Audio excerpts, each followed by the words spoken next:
Want to get involved in your community? There are so many benefits in becoming a volunteer at City of Playford, including meeting new people, developing new skills, sharing your talents, improving your employability, as well as enhancing your own mental health and well-being. If you want to learn more about how to volunteer with us, visit playford.sa.gov.au/volunteers.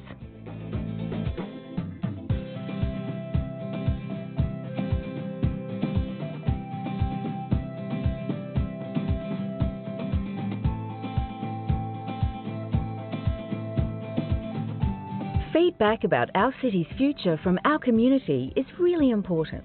It helps us prioritise your needs when planning services, projects and other initiatives. A convenient way to have your say and stay in the loop on any upcoming consultations is by registering your details on our Engagement Hub website at playford.engagementhub.com.au. We look forward to hearing from you.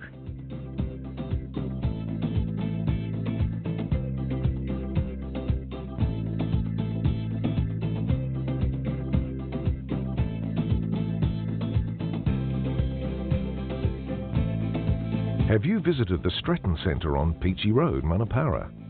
Designed to support growth in the city of Playford, the centre offers dedicated workspaces from less than $10 per day. There's also state-of-the-art event and meeting spaces for hire, a complimentary business support service to help you upskill, apply for grants and grow, workshops and networking, as well as training for young kids right through to adults, plus the City of Playford Library. Contact our team for a tour on 8254 4666 or visit the Stretton Centre at 307 Peachy Road, Manapara.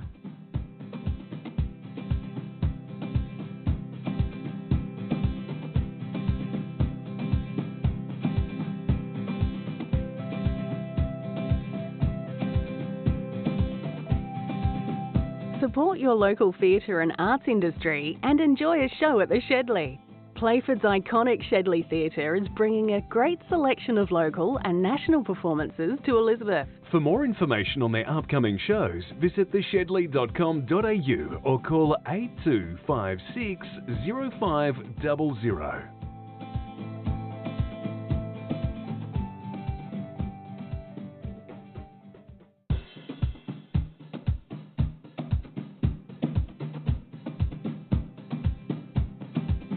Did you know your food scraps should go in the green bin or a home compost system?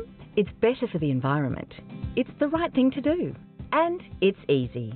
Fight food waste by putting all your food scraps, peels and leftovers in the green bin.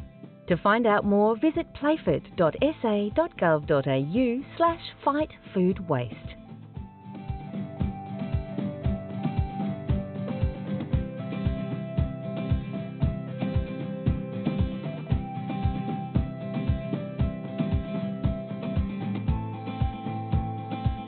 Want to know what's happening in the community? Subscribe to our e-newsletter, Playford News, at playford.sa.gov.au and you'll be on top of stories, news and what's happening in Playford. It's local news for local people.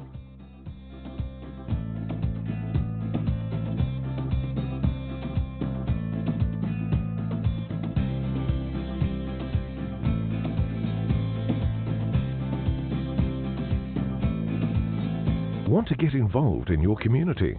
There are so many benefits in becoming a volunteer at City of Playford, including meeting new people, developing new skills, sharing your talents, improving your employability, as well as enhancing your own mental health and well-being. If you want to learn more about how to volunteer with us, visit playford.sa.gov.au/volunteers.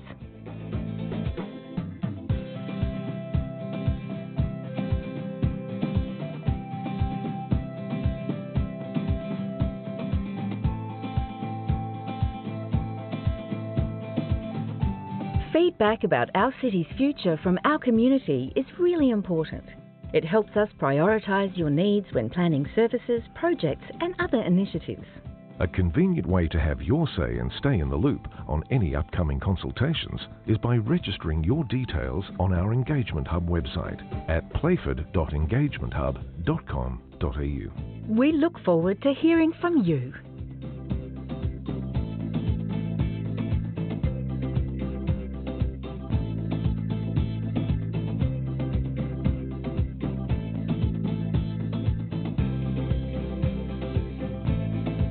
Have you visited the Stratton Centre on Peachy Road, Manapara? Designed to support growth in the city of Playford, the centre offers dedicated workspaces from less than $10 per day.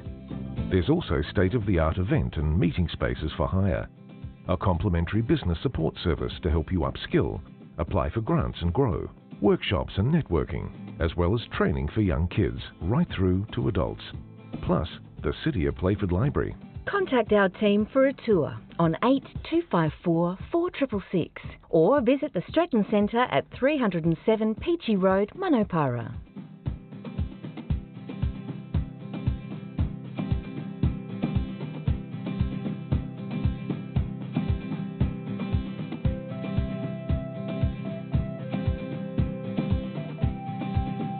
Support your local theatre and arts industry and enjoy a show at the Shedley.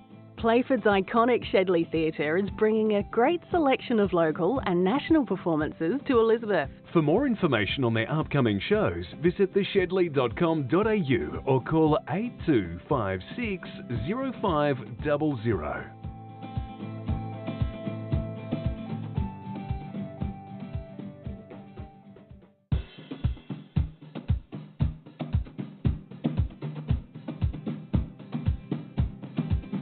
Did you know your food scraps should go in the green bin or a home compost system? It's better for the environment.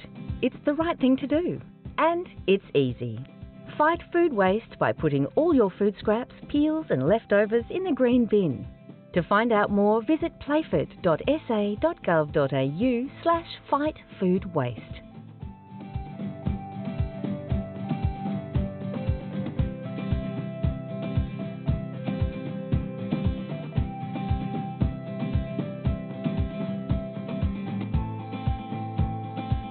Want to know what's happening in the community? Subscribe to our e-newsletter, Playford News, at playford.sa.gov.au and you'll be on top of stories, news and what's happening in Playford.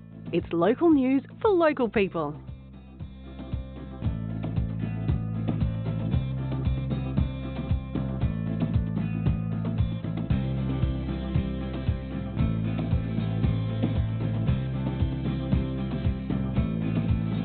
Want to get involved in your community?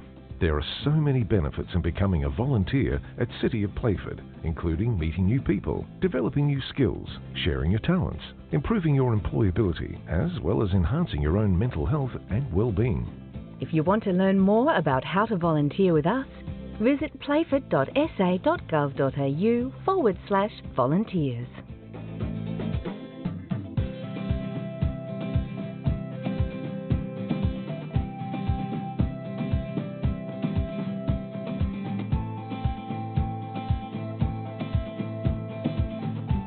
Feedback about our city's future from our community is really important.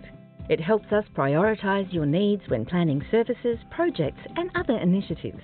A convenient way to have your say and stay in the loop on any upcoming consultations is by registering your details on our Engagement Hub website at playford.engagementhub.com.au. We look forward to hearing from you.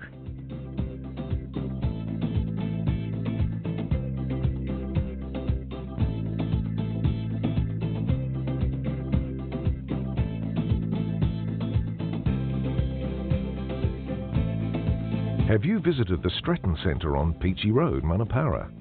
Designed to support growth in the city of Playford, the centre offers dedicated workspaces from less than $10 per day.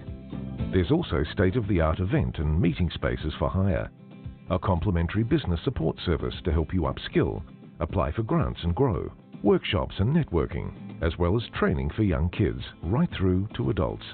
Plus, the City of Playford Library. Contact our team for a tour on 8254 4666 or visit the Stratton Centre at 307 Peachy Road, Manapara.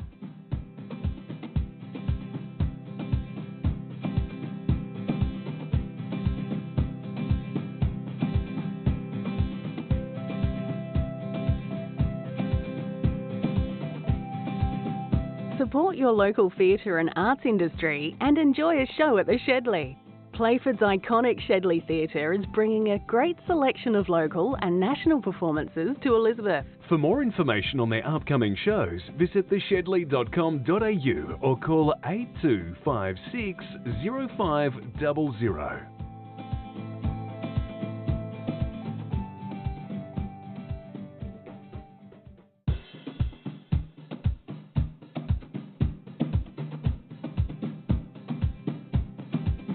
Did you know your food scraps should go in the green bin or a home compost system? It's better for the environment. It's the right thing to do. And it's easy. Fight food waste by putting all your food scraps, peels and leftovers in the green bin. To find out more, visit playford.sa.gov.au/fightfoodwaste.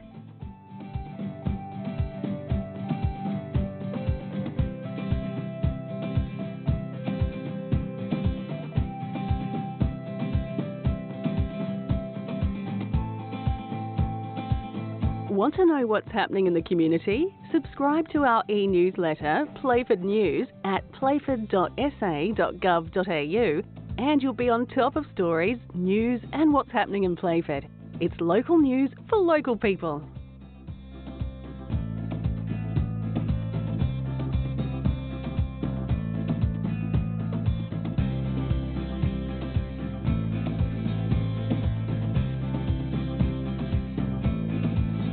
Want to get involved in your community? There are so many benefits in becoming a volunteer at City of Playford, including meeting new people, developing new skills, sharing your talents, improving your employability, as well as enhancing your own mental health and well-being. If you want to learn more about how to volunteer with us, visit playford.sa.gov.au/volunteers.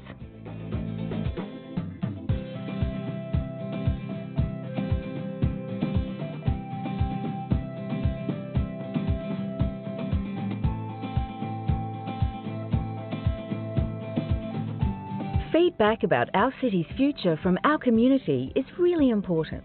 It helps us prioritise your needs when planning services, projects and other initiatives. A convenient way to have your say and stay in the loop on any upcoming consultations is by registering your details on our Engagement Hub website at playford.engagementhub.com.au. We look forward to hearing from you.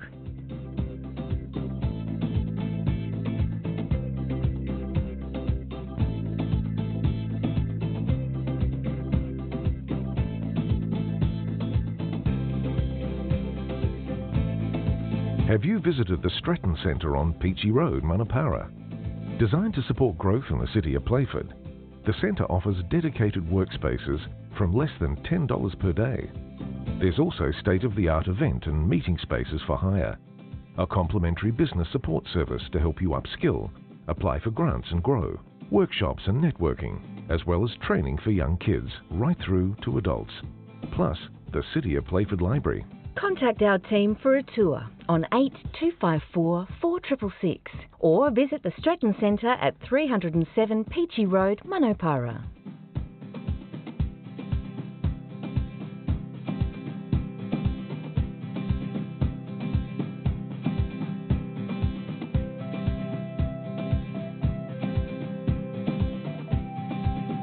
Support your local theatre and arts industry and enjoy a show at the Shedley.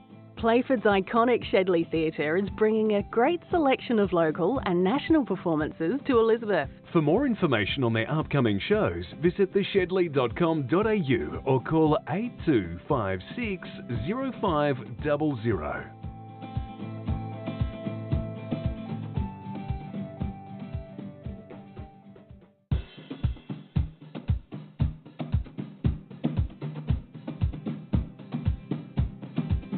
Did you know your food scraps should go in the green bin or a home compost system? It's better for the environment. It's the right thing to do. And it's easy. Fight food waste by putting all your food scraps, peels and leftovers in the green bin. To find out more, visit playford.sa.gov.au/fightfoodwaste.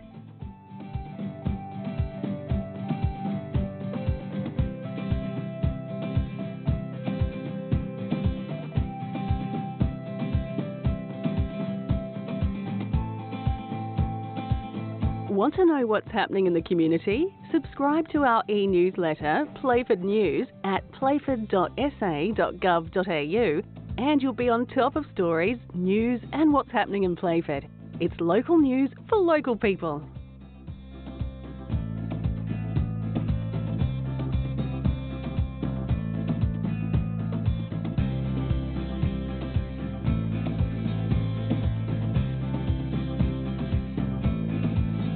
Want to get involved in your community?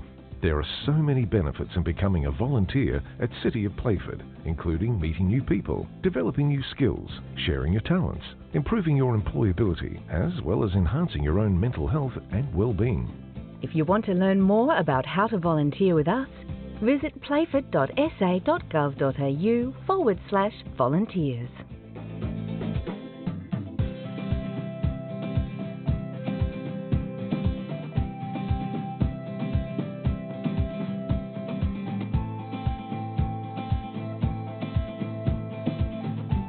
Feedback about our city's future from our community is really important. It helps us prioritise your needs when planning services, projects and other initiatives. A convenient way to have your say and stay in the loop on any upcoming consultations is by registering your details on our Engagement Hub website at playford.engagementhub.com.au. We look forward to hearing from you.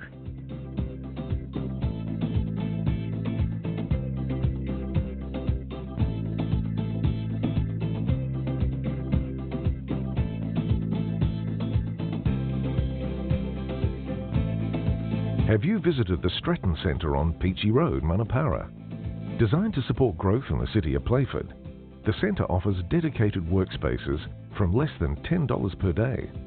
There's also state-of-the-art event and meeting spaces for hire, a complimentary business support service to help you upskill, apply for grants and grow, workshops and networking, as well as training for young kids right through to adults, plus the City of Playford Library. Contact our team for a tour on 8254 4666 or visit the Stratton Centre at 307 Peachy Road, Manapara.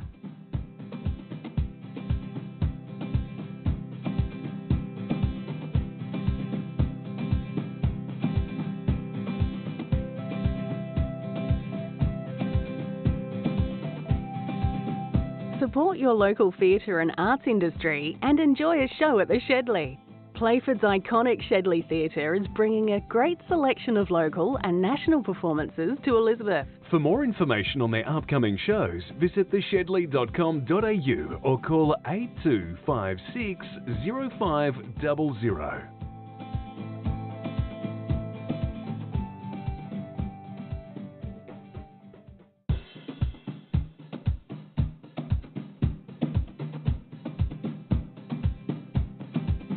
Did you know your food scraps should go in the green bin or a home compost system?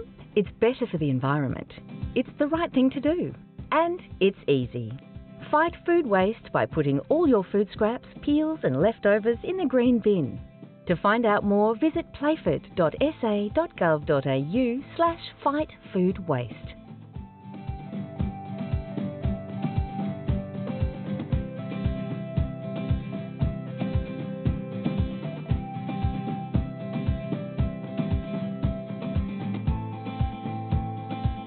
Want to know what's happening in the community? Subscribe to our e-newsletter, Playford News, at playford.sa.gov.au, and you'll be on top of stories, news and what's happening in Playford.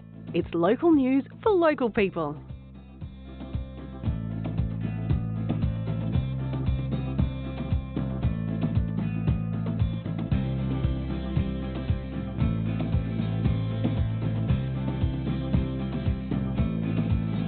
Want to get involved in your community? There are so many benefits in becoming a volunteer at City of Playford, including meeting new people, developing new skills, sharing your talents, improving your employability, as well as enhancing your own mental health and well-being. If you want to learn more about how to volunteer with us, visit playford.sa.gov.au/volunteers.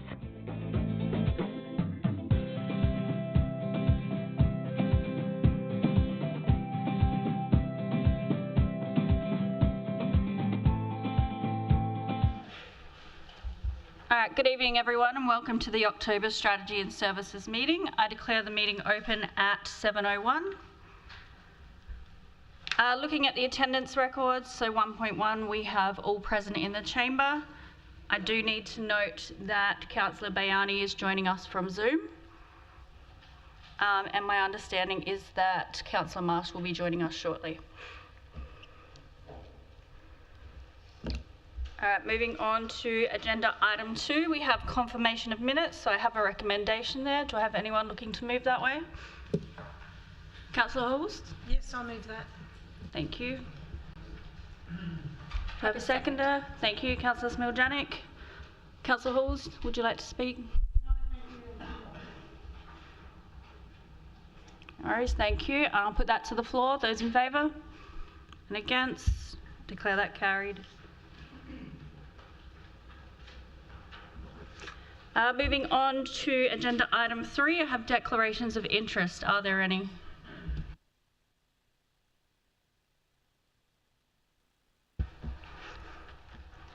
All right, thank you. So just to note, I am actually declaring a declaration of interest on agenda item 8.1, which is the Riverlea amendment.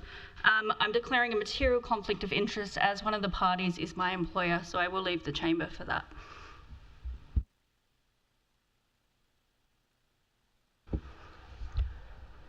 All right, looking at agenda item 4, we have deputations. So council motion of 24th of September to oppose granting of a gaming licence for up to 40 machines. So we do have a request here from Miss Julie Holiday, and I would ask her to come up to the front if she can, please.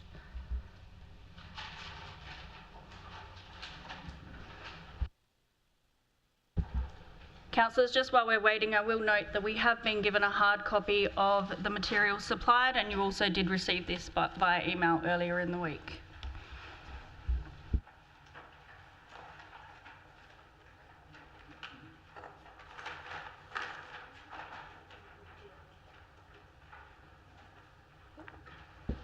Howdy, so one moment. So Ms Holiday, just quickly, just to let you know, so you do have 5 minutes for your deputation. When the last minute commences, I will let you know that there is a minute remaining, just to let you know that we need to wrap it up, and I would ask that you stay present after you've made your deputation, because I believe there may be some questions from the chamber. I look forward so whenever you're ready, thank you. Thank you. Good evening, and thank you for providing me with the opportunity to speak this evening.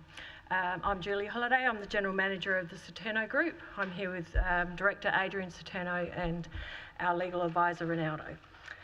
We're proposing to establish a new and unique hotel in Manapara with a capacity of 500 people. This will be a $10 million investment.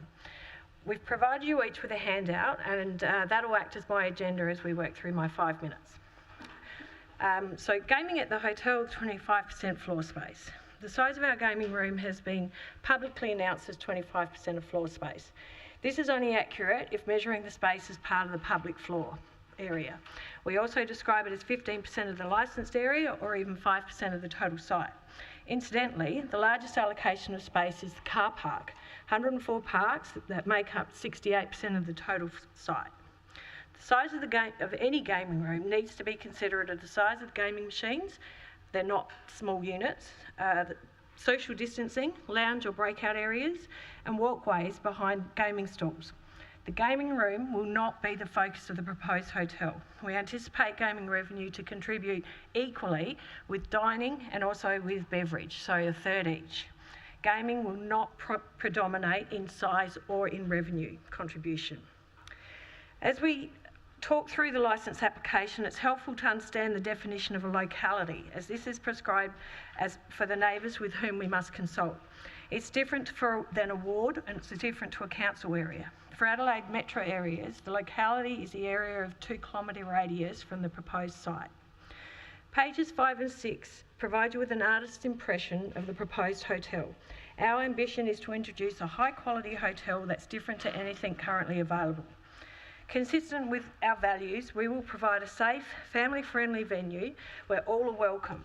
Our hotel will not be pretentious, But we will have expectations on appropriate behaviour and dress. We will not have dartboards, pool tables, TAB or a sports bar, as we believe these may risk behaviour that can negatively impact others' enjoyment. There is only one other hotel in the locality, the Smithfield Hotel. Its licence was issued 180 years ago.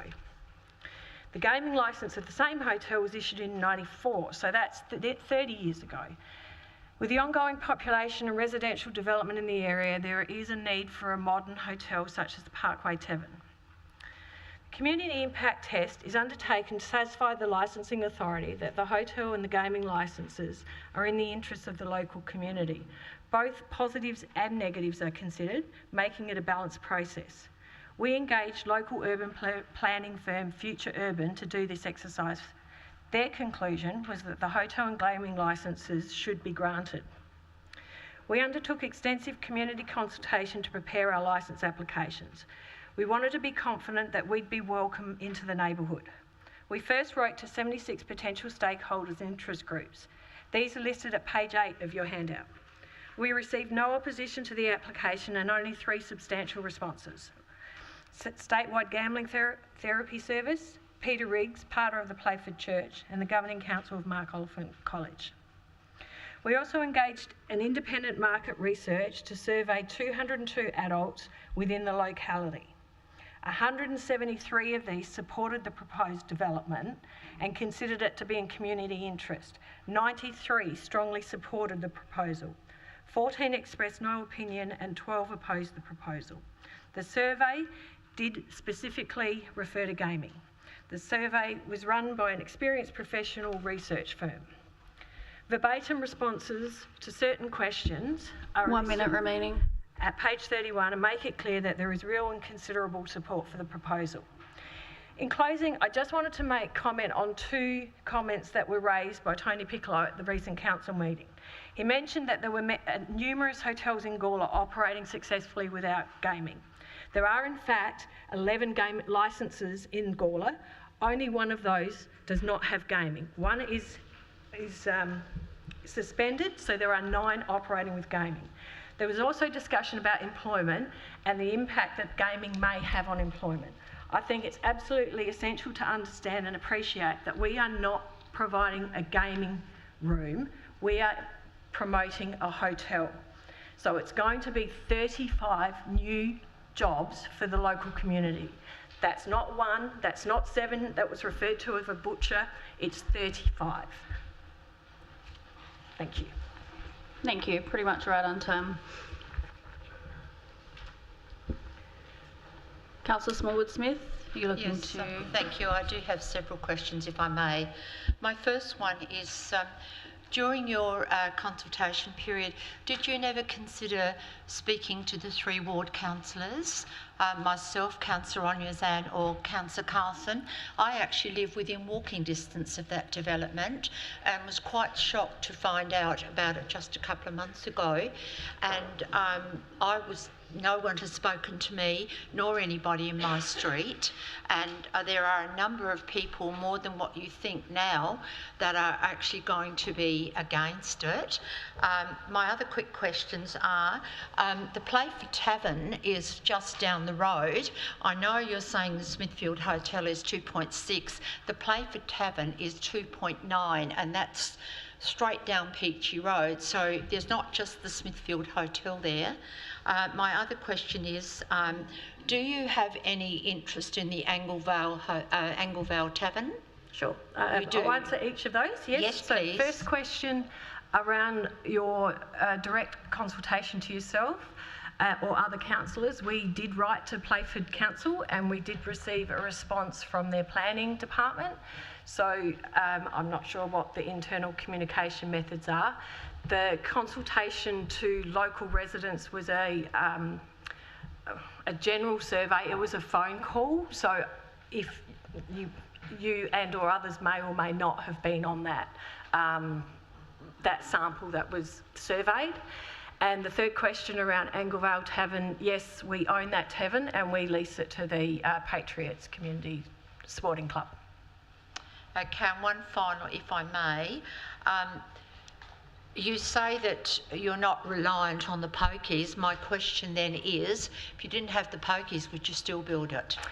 If we didn't build the pokies, it wouldn't be a hotel. It would be a cafe.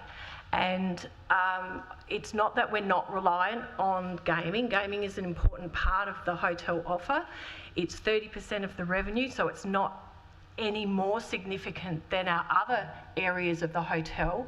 But the margins on the gaming area of the hotel are much more reliable than the margins on a food product or a beverage product, where you have labour and a variable cost of materials. Thank you. Councillor Onizens? Thank you, Presiding Member. With your indulgence, I have 4 questions for the benefit of those online and myself and others. So yeah, 4 questions, please, if that's okay. Okay. So I have a question here based on the motion without notice that passed on, what date was it? 24th of September. Okay, so the question is, given the current opposition to the gaming machines, my question is whether the Saturno group is ready to explore alternative forms of entertainment or options that could support and empower residents in sectors such as hospitality and agriculture.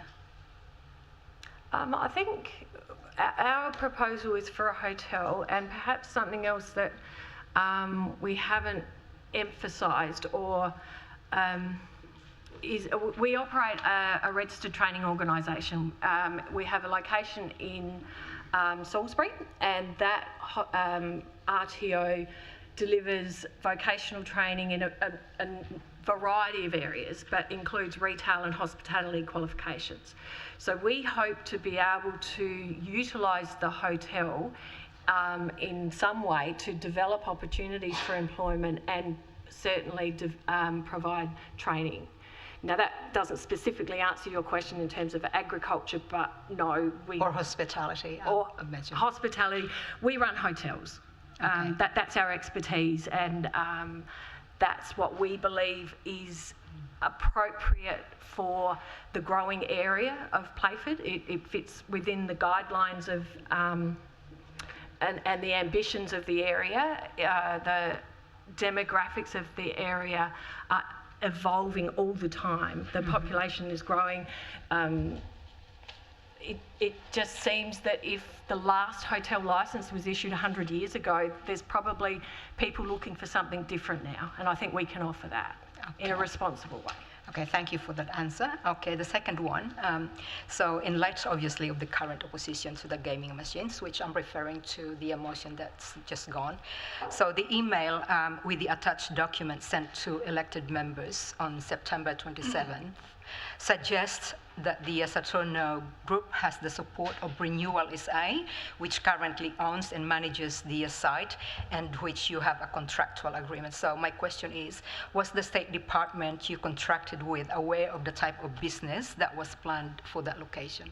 I just like a clear answer. Yes, it was. And the online process of them selecting us as the successful applicant was very rigorous. We met with Renewal SA 3 times separately to the written application and had questions on our application as well. So they were very thorough in their due diligence. Okay, yes. All right, thank you. So the third one would be, so regarding again with the any opposition to the gaming machines, do you believe that elected members should have been given sufficient information in advance to guide their constituents on which level of government to address their concerns? I'm not sure that it's my place to have an opinion on how council or government runs their processes, but the application itself now is publicly available, so anybody can review and ask questions of us. We've made ourselves available to meet with anybody who would like to, and still very keen to continue that. Yeah, sure. I would have thought you would have gone before even someone could come up here as like with Tony Piccolo coming here for deputation, with, like beforehand, before someone could come in. Like, I would have thought that you would come a little bit earlier than, we received planning approval several months ago from council, so we perhaps naively assumed planning approval suggested council support. Now, if that's not the case, again, I guess that's not being close part of council process. But as I said, we wrote to council, we met with the mayor, and we have, since last week's the council meeting that we are now responding to, we have made contact with everybody that we thought appropriate to. I guess, as I said, we didn't believe there was need because we thought we had been represented. Okay, I will accept that answer. Yeah, thank you. So the last one, please clarify your wording in the letter addressed to the elected members, specifically the part that states, while we welcome feedback on the proposal, including support, there is no requirement for you to do so.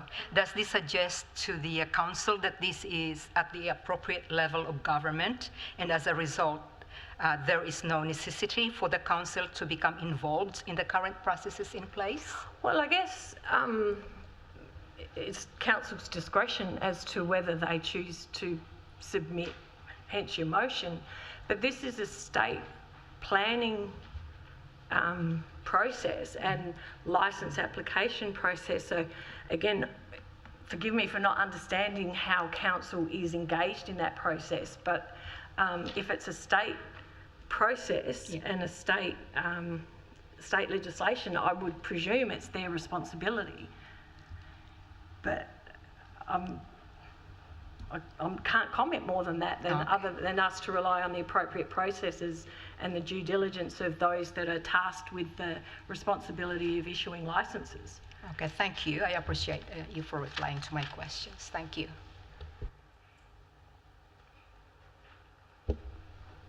Thank you. Were there any further questions from the floor? Councillor Rentoulis? Thank you, Madam Chair.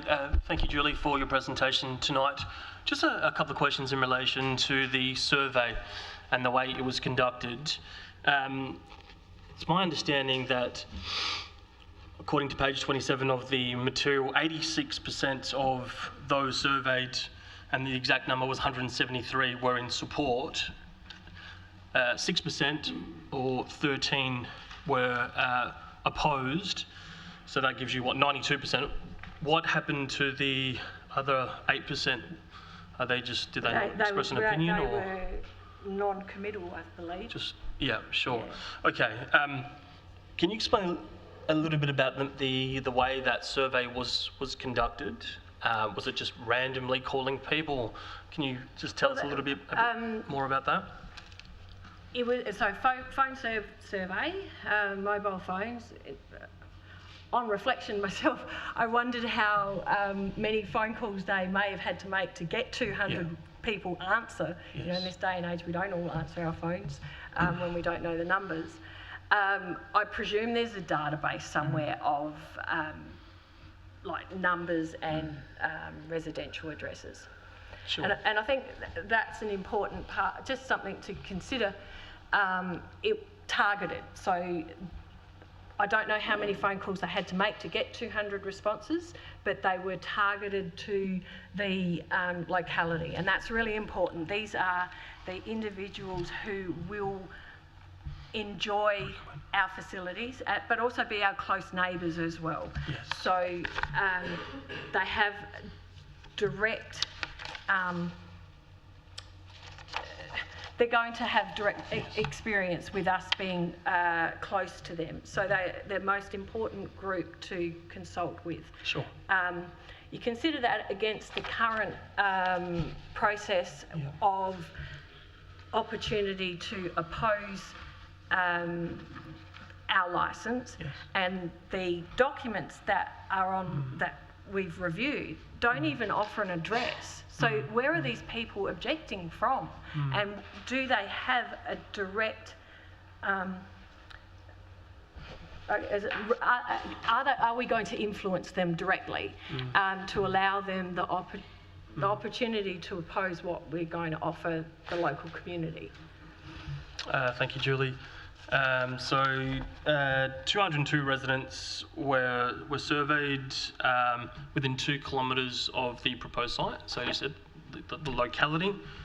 And I believe you said before, correct me if I'm wrong, it was made clear to them, or they already knew or assumed that there would be gaming machines at the venue. So you would imagine that's quite obvious to them. And an overwhelming 86% said they're still in favour of it despite that.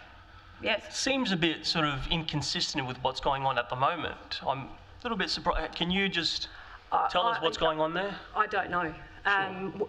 And watching the council meeting via Zoom or YouTube last week, I don't know where there was actually. I was surprised about the feedback because it was so inconsistent with ours, but I was also disappointed or curious to get some rigour around that feedback. I'd like to know how many people that feedback related to. I believe yourself had mentioned you had 3 phone calls to. It wasn't myself, Julie. It would have been another councillor. One of the others. Sorry. So someone had received 3 phone calls. Yeah. Now, is that reflective of the community? I'd rely on 202 rather than 3. Sure. I also wanted to ask you a couple of questions, if I may, in relation to the deputation that was given by Mr. Piccolo. And I went back to the deputation because I think it's important that I'm 100% bang on in terms of some of the questions that were asked by Tony. And he said, and you did mention it before, but I just want to be precise. He said during the deputation, he spoke to the proponent. I believe it was to yourself, is that right? That's right. And he said words, and I quote, "The gaming component was a discrete small amount of the business model." Thank you. That was what you said to Tony Piccolo. And his response was, I quote, "So you're happy to go ahead without it because if it's a discrete amount, clearly your profits come from other bits of it, and this is just an additional bit." And you said no. I'm just a bit confused there because on the one hand, you've told him that it's a small amount of the business model in terms of the revenue. Then I can understand why he's concluded, well, if you say that it's only a discrete small amount, then logically speaking, the next question from me is, well, so you're happy to go ahead without it? And you said no. Can you just explain that, please? Thank you for raising that because that particular comment, I was disappointed in his interpretation of what we said, and I respect that it may have been misunderstood, but when we met on our request to meet with Tony, we had a great conversation, and that was the question asked, and we provided the feedback that the gaming room would be discreet. Now, as you can see in the design that we are presenting, the gaming room is at what you might call the rear of the hotel, so you don't have to pass it to enter into the dining areas, the beverage areas, the first floor. It will not have anything other than directional signage. So we're not having flashing lights, we are not presenting ourselves as a gaming venue. Yes. We're offering gaming as part of our offer, but we are not a gaming venue. We don't want to be known as that. So our gaming offer is discreet. Gaming is an important part of our business, as we've already discussed. So Sure. I think it was a misunderstanding. Oh, thanks for the clarification. That's good for everyone, and including Mr. Piccolo as well. Again, just to be clear, in terms of the footprint, you say that the gaming machines represent 15% of the total? Depending what you're basing it on. Yeah. Yes. Yep. Okay, we'll talk 25%, sure. They're the questions I've got at the moment. I might have some more for you. Thank you. Thank you. Ta. Thank you. Councillor Craig? Yeah, thank you, Julie. Certainly we want to support industry and development. We're glad you've got an interest in that. I'd be interested in your reasoning, if you could elaborate, how you would answer the objections of those critics who would raise concern about the tendency of such venues, or as in the pokies, to lead to poverty, community harm, addiction, the hurt that it can cause some families. What steps could you take to reassure those that would be concerned of any reduction in potential harm to potentially vulnerable patrons? Of course, I know there's different arguments one way or the other, but how can you reassure us as to minimising harm?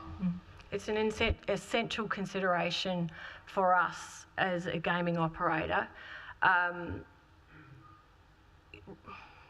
Gaming is a very regulated industry, and I think we all have memories of the times where it was inappropriately promoted, and there were offers to encourage people to game or stay in the hotels. Now those days are gone, and that's not. I fully appreciate, as we all do, that there is risk attached to a gaming offer. We are responsible providers. We, as part of our application for licences, received an endorsement from Gaming Care. So if you're a gaming operator, you must have an agreement with a care service provider. Hotels, it's Gaming Care. There's technology that helps us manage those that put their hands up to say that they have a problem. We can bar them, they can bar themselves. Facial recognition is also included in hotels now to help identify patrons who may not be adhering to the compliance of what they've put their hand up for. There's also these one of the most effective strategies to minimise harm is intervention. And so there are many, many forms of gambling, and if you want to call it a benefit, that's probably not the right word, but something that a gaming room has that others don't is that actual opportunity to intervene. Now that can be something as subtle as, can I get you a coffee? And so there is also tools available to help our staff identify when someone is exhibiting behaviours that may indicate a problem. We have this thing called a site controller, and a site controller tracks play, and it may provide a subtle alarm if there is spend over a certain threshold or time on device over a certain threshold. I'm not sure what they are, but they'll give the staff member a trigger to go and just talk to the person. And sometimes it can be something as simple as that can just break the routine, I guess. How can we assure you? Our reputation suggests that we are as the best in the business. We don't want to cause harm. We want to provide entertainment. And we take that responsibility very seriously. I'm not sure I've answered your question completely, but I can reassure you that we have harm minimisation at the absolute top of our agenda as a service provider.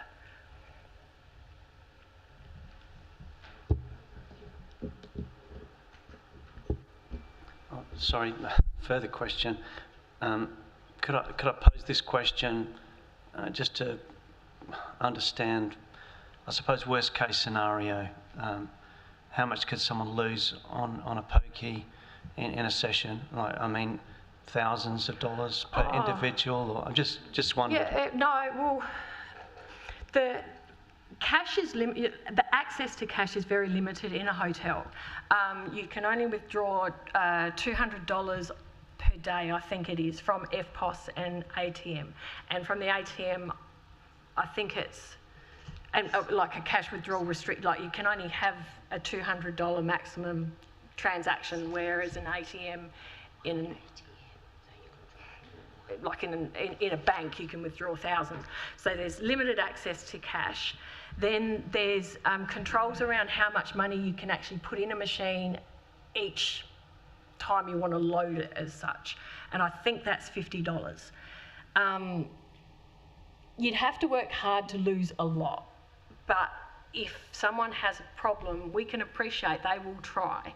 So we need to use our skills and train our staff on the triggers. That can be, observing someone's behaviour. Are they looking upset?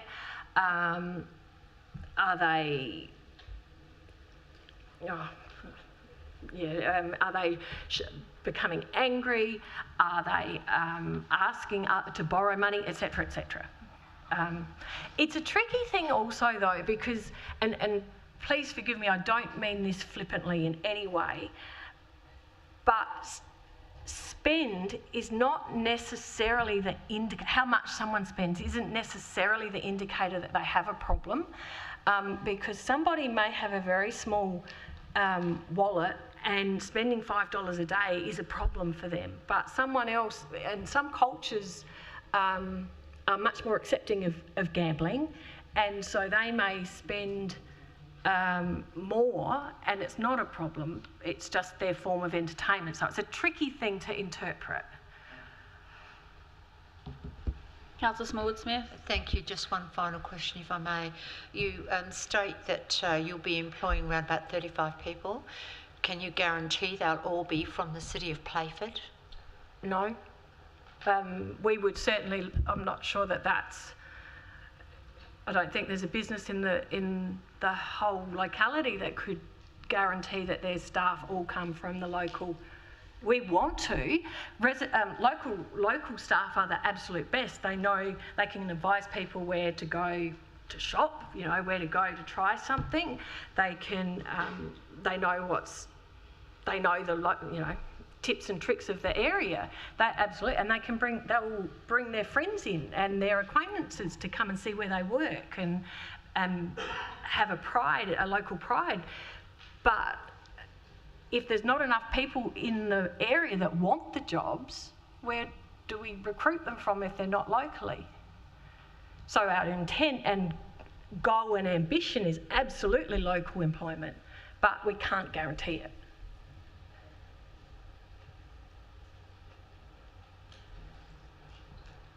No. All good? Councillor Carlson, sorry. Thank you. Couple of questions. I was just, for the record, what time does the hotel, including gaming room, propose to close? Oh, sorry, I've got that written down and it's also in the documents. Did you want me to grab that now? Yep. 2 a.m. is it? 2 a.m. on, I think, Fridays and Saturdays.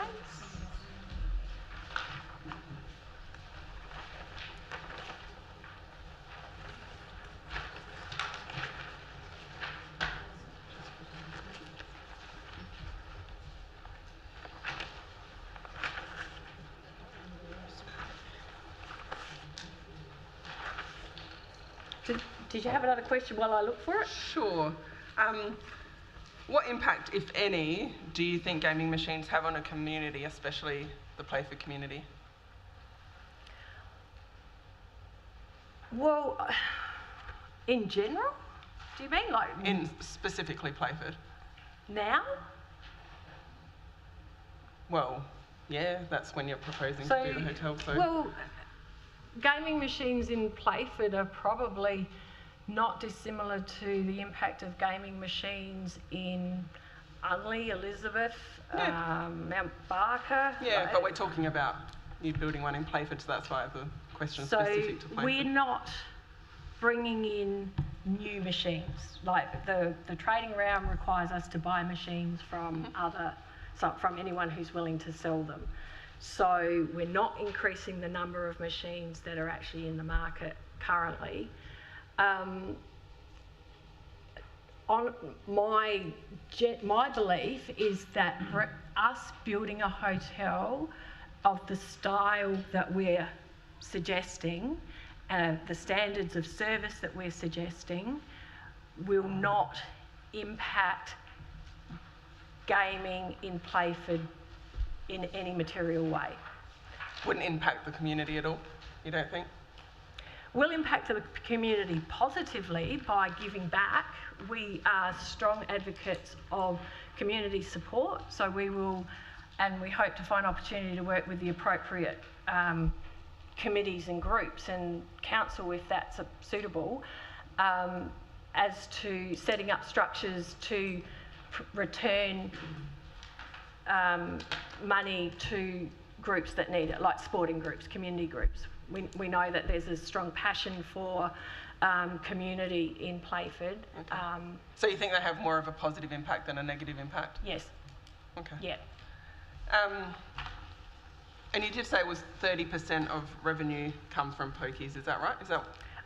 So the way, yes, so our hotels, we've run, Adrian and Leon have been in the business for 50 years. You may recall them as the Booze Brothers. So at one point they had 19 bottle shops and I think maybe 12 hotels or something. So we sold the last of our hotels to AVC in 2022, and those that of a similar style to what we're proposing here, yes, it was an even split, food, beverage, gaming. And that was, consistent across a number of the hotels, because again, we're not a pokey pub. No. We're a hotel. We are an option instead of a restaurant. That's how good our food is. But we can't price our food like restaurants. It is part of the revenue though, so it's an operational cost. So you need the pokies there to run, is what I'm... Yeah, we do. Yeah. Okay. Yeah. And just one more thing. In one of the, something online, it was one of the submissions, I believe, it states the applicant's commitment to creating a modern, family-friendly and community-orientated hotel. Any traditional hotel product or service not consistent with this experience has been deliberately excluded. Yep. Can you just tell me how pokies fall under family-friendly and community-orientated? There's plenty of community-owned establishments that offer gaming, so it's an accepted part of hotel offers these days. It's not. It's not illegal. It was brought in 1992. Yeah. And I think, again, the return on the traditional hotel, which we call it food and beverage, is so variable, and we do not have the ability to increase prices, retail prices, to compensate for the increase in costs. So margins are just shrinking. Yeah. It was just that it's a, family-friendly, community-orientated hotel, and that's... Yeah, children aren't allowed in the gaming room. No, of course, yeah. And as I said, it's discreet being... It is just such a big portion of the footprint, though. No, it's not. No, as a hotel design, it's acceptable and expected. Gaming spaces have to be big these days, although that's not big, but they have to be reasonable to be comfortable. You wouldn't like to be sitting next to a stranger this close. So, and the machines themselves are 700 by 700. They're big. So you put that, and then you have to have a space to provide that social distancing comfort. Nobody wants big spaces for gaming rooms, so that's, I'm sorry, I disagree with that. I still haven't found these opening hours. Page 12, question. Big pardon? Page 12, page 12. Oh. It says 1 a.m. Sunday to Thursday and 4 o'clock Friday and Saturday. 2 o'clock. 2 o'clock, yeah. Yeah. 2 o'clock Friday and Saturday.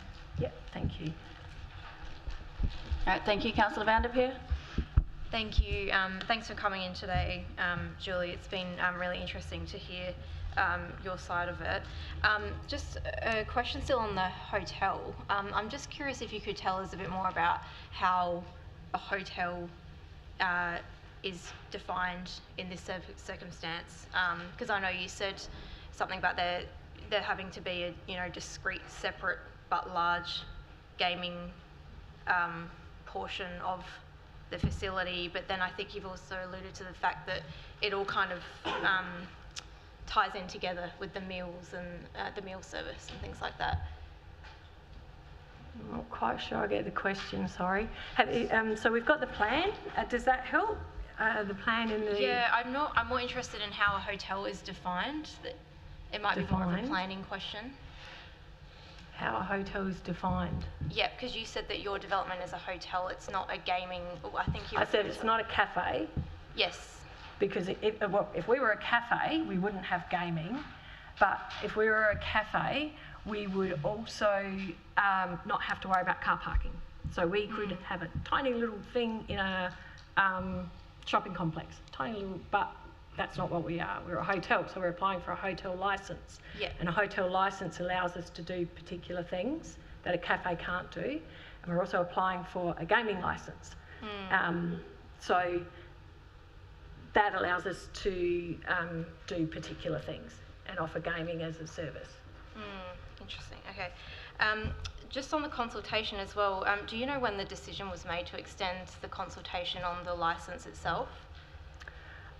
It was on the Tuesday of the council meeting, but I don't know what time. We received notice by email from CBS. I'm not sure when it was advertised on their website. Yeah. And do you know why that was? No. Okay.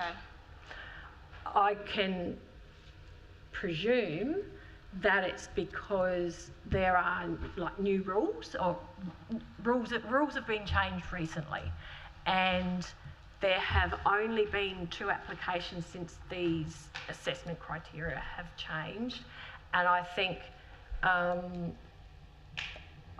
again, this is just my guess, is that they wanted to give everyone enough time to consider the new rules and allow a submission. Okay. But personally, I don't think there was any reason to extend it, but I'm not the commissioner. Okay. So I know you mentioned that the nearest facility that offers a gaming function is the Smithfield Hotel, and you mentioned that it was over 100 years ago that they received their licence. Do you know why it's no other licence has been granted in that vicinity that you're proposing to develop this hotel in since then? I would presume it's because nobody's applied.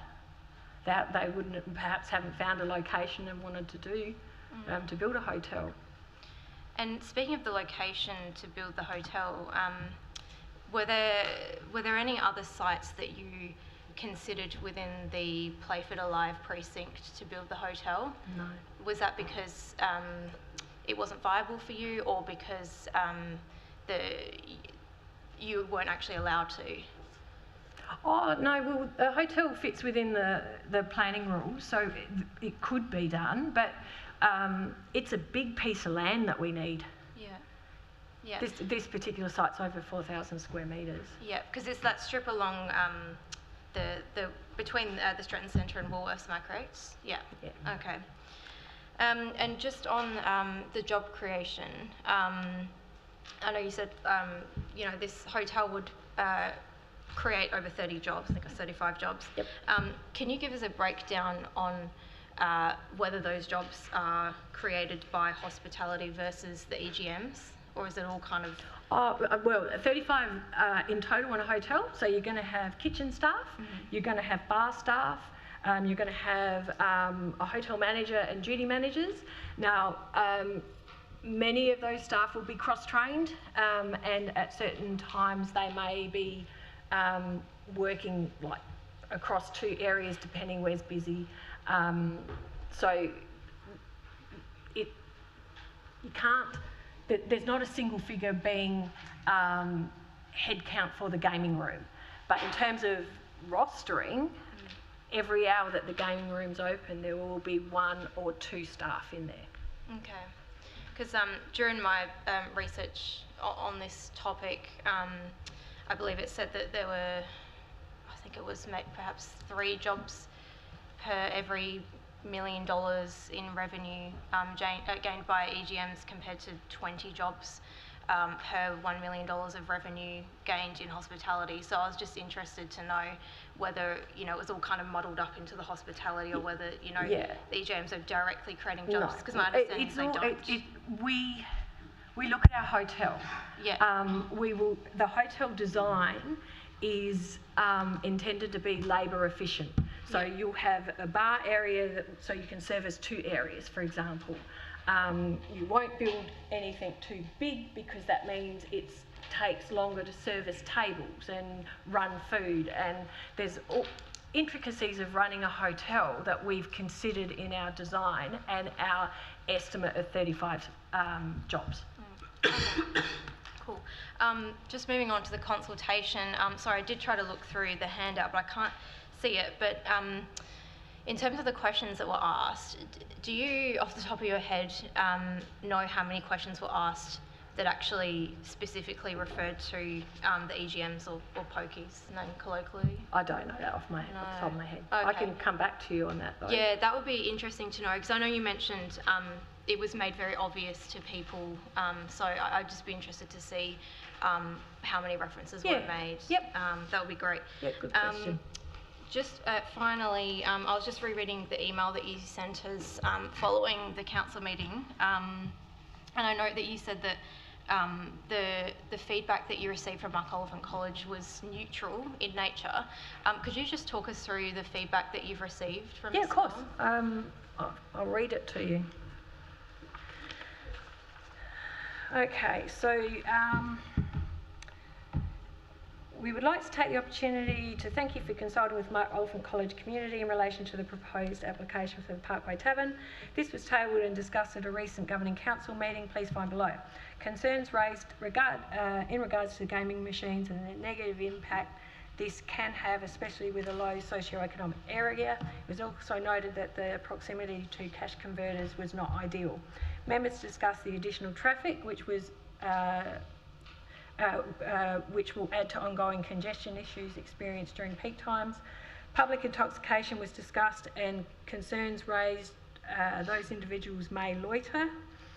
The committee acknowledged that the Parkway establishment would provide much needed employment opportunities, appreciated that the Saturno Group operate a charitable fund and sponsor organisation. Members would like the Saturno Group to further investigate supporting and or sponsoring local organisations, charities and sporting groups. Okay. Do you know why there's a bit of discrepancy between the feedback that you've received and the motion that was passed? I think it said that so Mark Oliphant College Governing Council expresses deep concerns about the negative impact that 40 electronic gaming machines could have on the community in which the students live. Do you know why? Because it just seems like... It's odd, isn't it? Yeah, it really is odd. That's what we received, so I don't know. Yeah, no, it's very interesting because, again, that's another discrepancy in the community's views. I know I'd received a couple of emails from people who thought that I'd supported the licence and they were really strongly against this licence being granted. And I know there's been a lot of commentary on Facebook as well, overwhelmingly against this licence being granted. So there just seems to be a lot of discrepancy between, the feedback we're receiving, the feedback you're receiving, and I just don't understand why that is. So, yeah, but apart from that, thank you for taking the time to talk to us. Thank you. Deputy Mayor Marsh? Yeah, thanks, Chair, and apologies for skipping. I'll make sure I take the time tonight. Thank you for coming out. Can I just ask you, why do you want to build in the city of Playford? What's made the company come back out to invest? Well, it's just such an exciting area to be involved with. The growth and the momentum that the area has is something that we believe we can also contribute to. But we're a business, and we can see that there is an opportunity to run a great hotel and get a good return for that. We think that what we offer really complements what the local community is looking for, and that's, you know, a night out with mates. It's dropping past for a drink after work. It's organising a birthday party for your 80-year-old grandma and your 10-year-old kid. It's having somewhere that sporting clubs and community groups can have their presentation nights, come after a game, you know, have their meetings. We embrace community like that, and we enjoy being part of it, and we do it really well. Yeah, good. So you see City of Playford as a doors open for growth for commercial sector, and there's a growing need for private sector to invest and provide those services. Thank you. How important is entry-level employment for the city of, I shouldn't even just say the City of Playford actually, because I'm not too worried if they come from the City of Playford or the City of Salisbury or the town of Gawler. At the end of the day, people need to get a job, they need to have an earning, there's high inflations and people need to be employed. So why is it important to have such entry-level employment in the north? We have, so our training company, we deliver training in the north and the south, and there is a stark contrast between the appetite for employment opportunities in the north, very positive, and the south it's just really hard to get people to turn up to training. But there's a large group of people, for whatever reasons, have had challenges to get a job, finish their studies. They've got barriers, and hospitality is this fantastic industry that has low barriers to entry.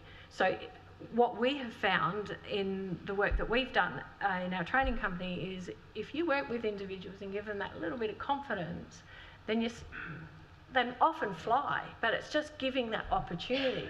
Many are uncertain about how to access it. They don't have the support networks to encourage it. So providing those opportunities and using HITSA, our training company, as a bit of a recruitment tool is a super structure model. And so those opportunities, many of us started our first jobs in hospitality, and many of us have a hospitality job until you have your real job. But so it's quite a transient workforce as well. So there's often opportunities there. Yeah, and you made a good comment before about the community wanting to not travel too far, but to go out somewhere and socialise. It's funny that, because there's reasons why other events are held in the City of Playford and people do it voluntarily. And I got to enjoy an experience actually at one of your pubs just recently, the Angvale Tavern. So, and I think they actually want to extend that pub because the confidence, the commercial sector, the attendance to that pub, which is one that you guys own, but we all love going to and is packed. And I'd love for you to extend it, it'd be fantastic. But in regards to, were you aware that there was always going to be a pub or a tavern within the Playford Alive precinct? Were you aware of that at all? No. Not at all? No. When from day dot, when I was provided an opportunity for the master plan, there was always going to be some sort of tavern or pub within the Playford Alive precinct. So it's not new and it's not something different. It was just a matter of time when someone chose to have the confidence to invest in that one. Is this the first time that you've encountered local government councillors getting involved in such an application beforehand? So you've obviously, the company's had prior experience, prior to, you said 20-something, and now? Yes. Now, yes. I guess this is all quite new to us. We trusted that our planning application was what we needed to progress and reflected support for our endeavour. And I guess we've been surprised, a little bit disappointed in the process to date. if we go through a thorough process and the appropriate authorities decline our application, then we'll reflect on that and determine what's next. But to not have, or to have decisions made without anybody asking us for our, who are you and why, is really, I guess, it was quite disheartening, because I'm super proud of our business. I've worked for the Saturnos for 15 years. I know how much our culture is to give back. Our culture is to be a good neighbour, to be a community supporter, and to be assessed as, and I appreciate we're talking about the gaming licence, but we didn't get the opportunity to talk about it, and I don't think that's quite right. Yeah, and I think you made a good comment in regards to that community connection. I think the sentiment of many around here is about the perception is take, but I think equally we have a strong value in seeing what some may say is just to take a revenue placed back into that one.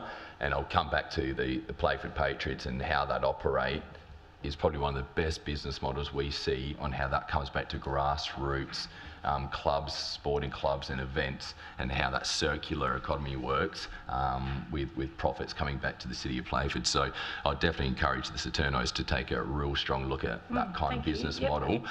But obviously you can't take it on if you don't have other businesses in it.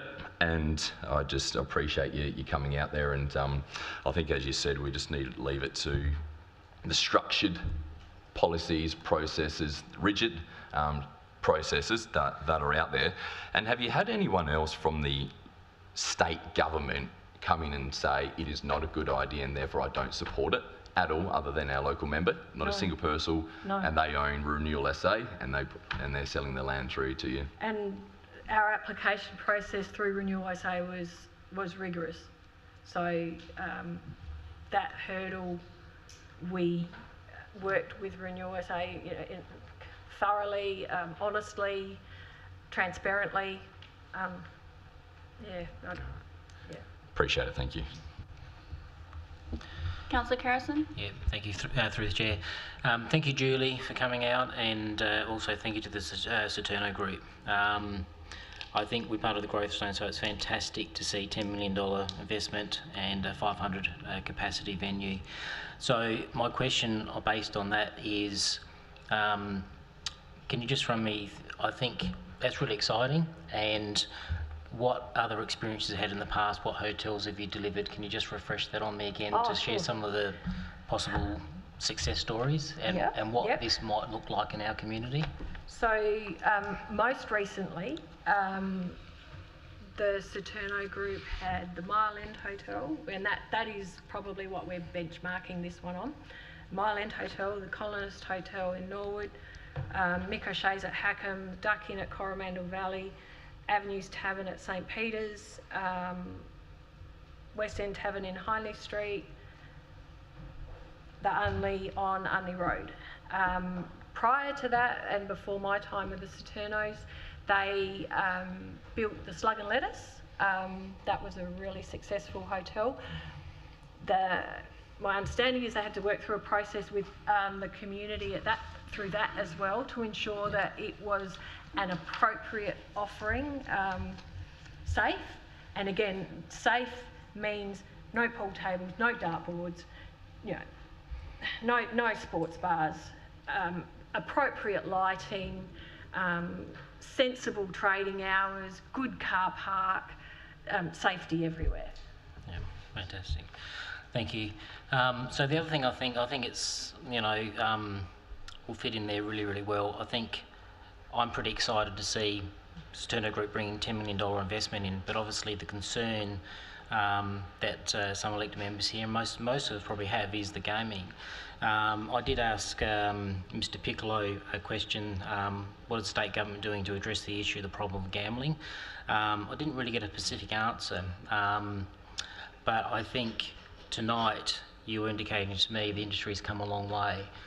So just reconfirming that there is monitoring full time, you're trying to identify gambling situations, so the industry is far cleaner than it used to be. Oh, very much so. And just even the promotions that you can offer, everyone in the room can probably remember those days when you got $3 pokey coin and breakfast. Now that's not the industry today, no. Yeah, all right. Now the other thing that Tony was very much pushing was a net loss of business in the community as a result of pokies. Now, I look around and I don't see that. And then I look at, for example, the Mawson Lakes Hotel in Mawson Lakes. It seems like a very bright, vibrant type heart of the community. So I'm sort of picturing that this would fit in similar, but can you give me any feedback on how your establishments have worked, be they net positives community? Because Tony was really pushing it a net loss, so I just some understanding.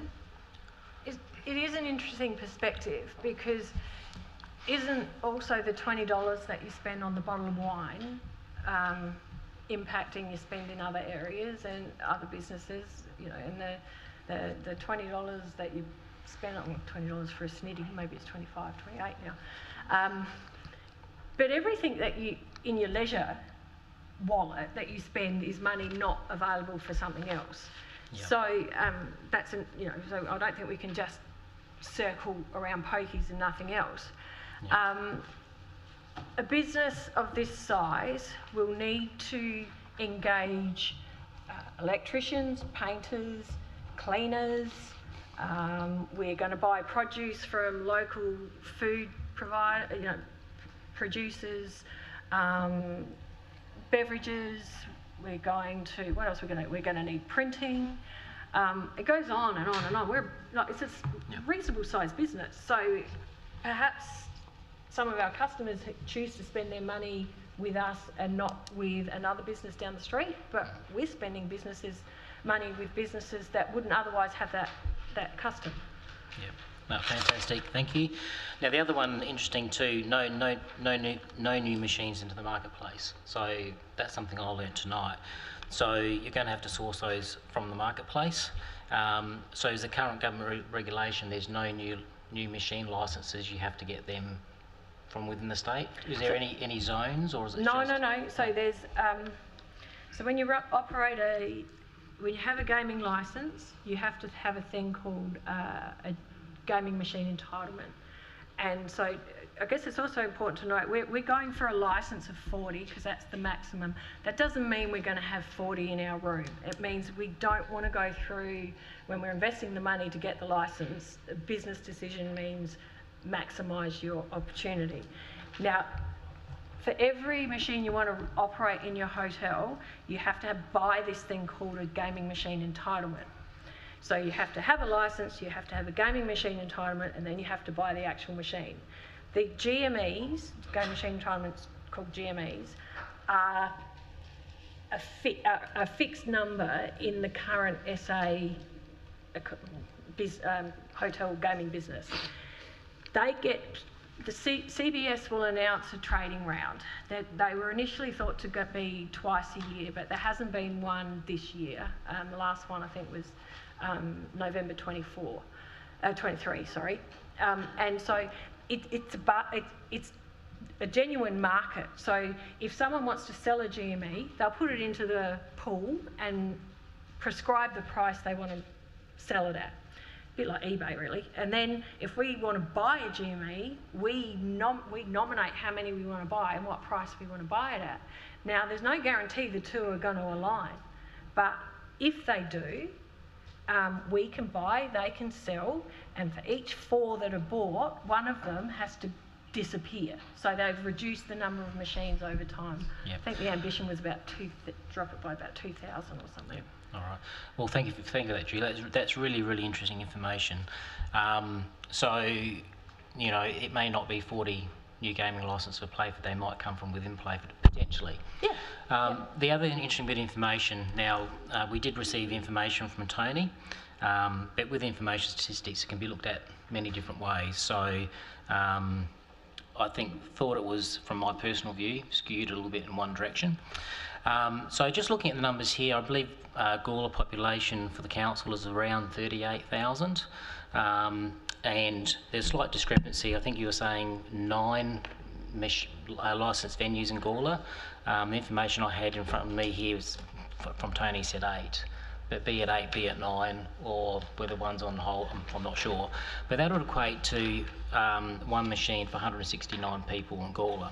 And then I broke it down to Playford, so the Playford numbers look really quite significant. But when you break it down to the population of Playford, it's approximately, if the population is around 110,000, it's one machine for 306. All right, so Gawler's basically got high density, isn't it? Yeah, a really high number. So there's a potential, and then also you look at the revenue per machines. So I think there's an equilibrium between number of machines where you reach a maximum return, and then you can put more machines in and your return's going to drop off per machine. So I would suggest, by the figures that Tony's given me in Gawler, that the return per machine is really quite significantly down. So I'm just wondering if there's probably a high likelihood that some of those machines may come from Gawler. Yeah, well, maybe, if they're prepared to sell them at the price that we want to buy them for. And would it be fair to say, if their revenue per machine, that might be the most economical place to buy them from as well? Although we don't necessarily, thank you, we don't get choice. It's just, yeah. No, thank you. Look, so once again, thank you very much for coming forward. I think it's really exciting, and I'm really happy to hear that the standards of gaming have really lifted, and thank you very much. Thank you. Thank you. Councillor Van der Veer. Yeah, thank you. Just one more question. Sorry, 2 more questions. Given the list of the premises that you've owned before, is this the first time you're planning a hotel of this nature in Playford, or have you operated other hotels in this council area before? No, we haven't operated in Playford. Okay. And apart from tonight, have you considered having the venue structured as a club, as has been mentioned by some other councillors tonight for other venues?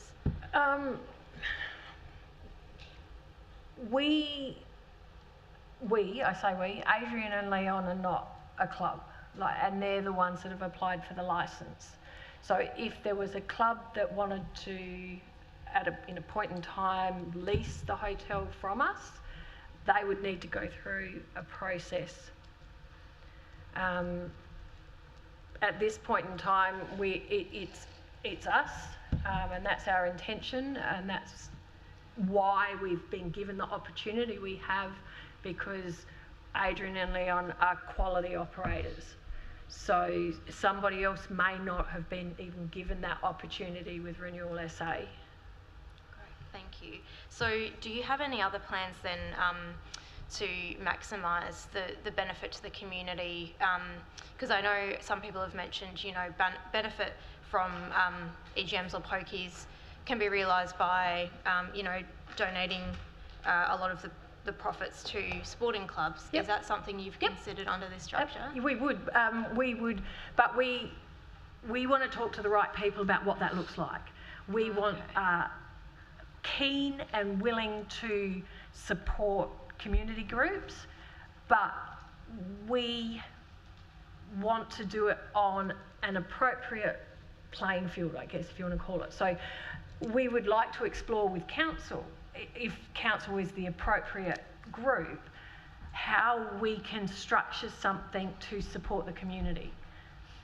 So, we have a charitable fund ourselves. We've donated $700,000 to small South Australian charities. Maybe that's how we give back, but that may not be what the Playford community want. So let's keep talking about that for sure. So, but you don't have any plans set in place now? That would come later. Is that what you're saying? I'm saying let's talk. Right. What sort of structure do you want? Well, now? I just know that a lot of arguments for the licence are that you know, it's assumed straight off the bat that there definitely will be, you know, a structure where, you know, the profits are benefiting the community via, you know, donations to clubs. But I just wanted to understand if, you know, a plan was already set in place, or that's something that you would look at later, like so we don't know for sure. We're not yet in a position to have a structure. Like Right. this is, we don't even have a licence yet. Yeah. But we have, between ourselves, talked about how we can best achieve that for sure. Okay. And, you know, is it a commitment to a percentage of return? Not sure that that's the right answer either, because what if it's, you know, so variable that people can't rely on what we've got to offer? So yes, we want to do that. Yes, we will find a structure. We don't have it right now. Okay, thank you. Thank you. Councillor Smallwood-Smith? Yes, thank you. Madam Chair, with your permission, I'd just like to say something. It's not really a question, but I feel in light of what's been said by other people, I need to make it very clear to Julie that as an elected member and Ward 2 representative, I was only alerted recently to your development, and since then I've been talking to a lot of people, and I'm supporting those people who are against it, and they're people that you don't even know about because that survey only covered a small area. But I can tell you that in my own street of about 20-30 houses, there is only one person so far who said that they would agree to it. So I'm just letting you know that I'm here representing the views of my residents and the local service providers who have indicated to me that they are concerned about the development. I'm not against your hotel. I think it's wonderful. But when there's so many vulnerable people in my area, I have to be their representative, and that's what I'm doing. Thank you. Thank you, Councillor Smallwood-Smith. Councillor Baker? Thank you, Madam Chair. Thank you, Julie, for coming and doing the presentation. I think we've now got a much more balanced view as to what's going on. A couple of questions, if I could, and one of them is quite unusual. Since the debate a couple of weeks ago, I have received 4 emails, all identical from a restricted email address, and all with exactly the same wording from Mr. Piccolo's Facebook page and the suggestions. And I'm just wondering, have you received those emails as well? I know several other elected members have. No, I haven't received. I received one email which was very, very odd. But it didn't have much detail in it, and it wasn't anywhere near Playford either, so it was very odd. I just deleted it as spam or something. Yeah. Another question I'd like to ask you, there was a statement made both at the presentation and also has since been made on Facebook and social media, that the actual application that you have made and that has been approved under deputation, because it's under the State Government Planning Act, and it's deputised to our staff and not to the Chamber, that the application, and I quote, borders on illegal because of its nearness to the road and residences. Have you actually had that statement said to the application? No. Sorry, No. I'm just going to... Ronaldo, no? No. No. I guess my comment to that would be we complied, we had approval because what we've submitted complies with all planning requirements. Yeah, yeah. And the other one that is also interesting me, that there was a statement made that this application is unlike any other application and hotel in the place because, again, of its nearness and proximity to schools, residences and shopping venues. And I'm under the impression, and I'm sure you are, that all hotels in the region are in exactly those positions. Well, a hotel will always be close to residents, and then depends what gets built around it, I guess, over time as well. Some of these structures have been around for hundreds of years. So, and just last, I think I heard you correctly, but correct me if I'm wrong, that these are not new poker machines. No, they're not. No. Okay, thank you. Thank you. Councillor Antula. Yeah, thank you, Madam Chair. Just a couple of questions. I'll finish off with a more positive one. But before I get to that, Julie, you said before that the application has been approved with respect to the council in relation to getting planning consent for the actual application. And I would imagine that it's the case that there were conditions associated with the application for planning consent, and I would imagine that it's the case that getting the liquor licence and the electronic gaming machine licence were two of those conditions. If it is the case that the Commissioner or the court rejects the application for the gaming licence, what does that do to your application? Do you retreat? Do you withdraw it? Do you not go ahead? I'm just a little bit concerned overall in relation to a economic benefit being lost if potentially you don't get something that every other pub in the city of Playford and most other pubs have, which is the EGM. It's a simple financial decision. If we can't get the return that we need, we won't build it. Sure. I think you said before that you were I think you used the words disheartened or surprised, disappointed, that on the one hand, this council, the administration has approved the application with respect to planning consent. And then on the other hand, at the last minute, the elected body has intervened and has moved the motion to go against that. Can you just speak a little bit more broadly to that, please? Yeah, as I said, we presumed, perhaps naively, that the planning approval meant council approval. We had also had the impression, having met with Mayor Doherty, that council was supportive of our proposal. Sure. And then Tony was good enough to let us know that he was opposing and was going to speak to council. We didn't understand that the outcome of that would be a decision not to support without the opportunity of us having a voice. Sure.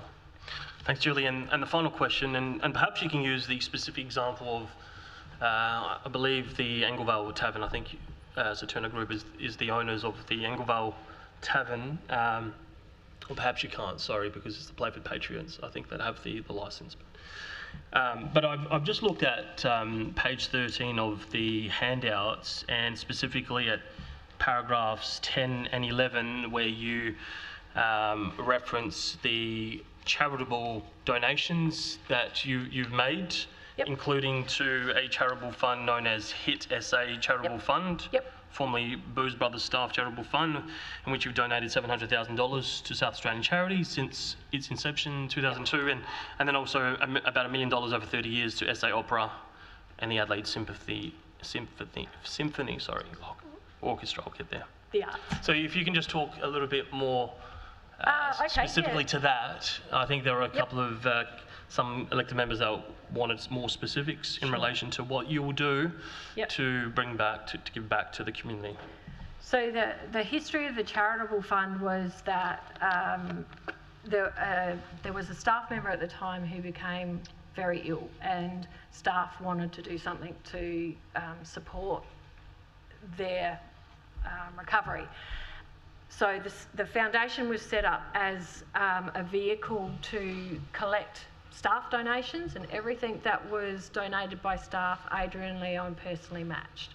So we had funds that we donate. We had a committee, and staff and others and community groups would write to us or make suggestions on who we could donate our money to.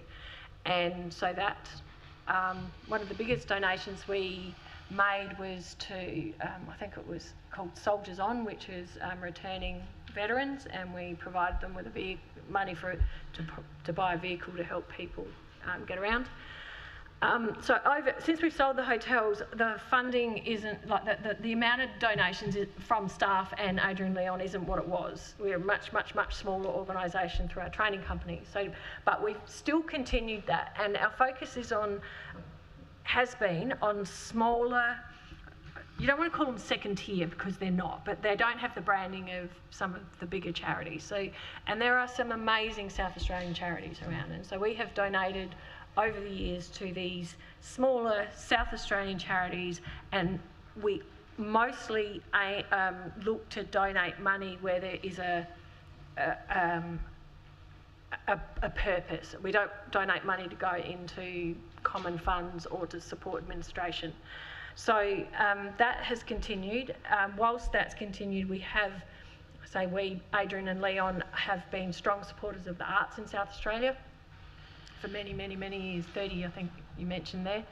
So we trust and hope that demonstrates our willingness and keenness to work and support organisations doing good things in South Australia. The only there's some tax things, that's a private charity vehicle.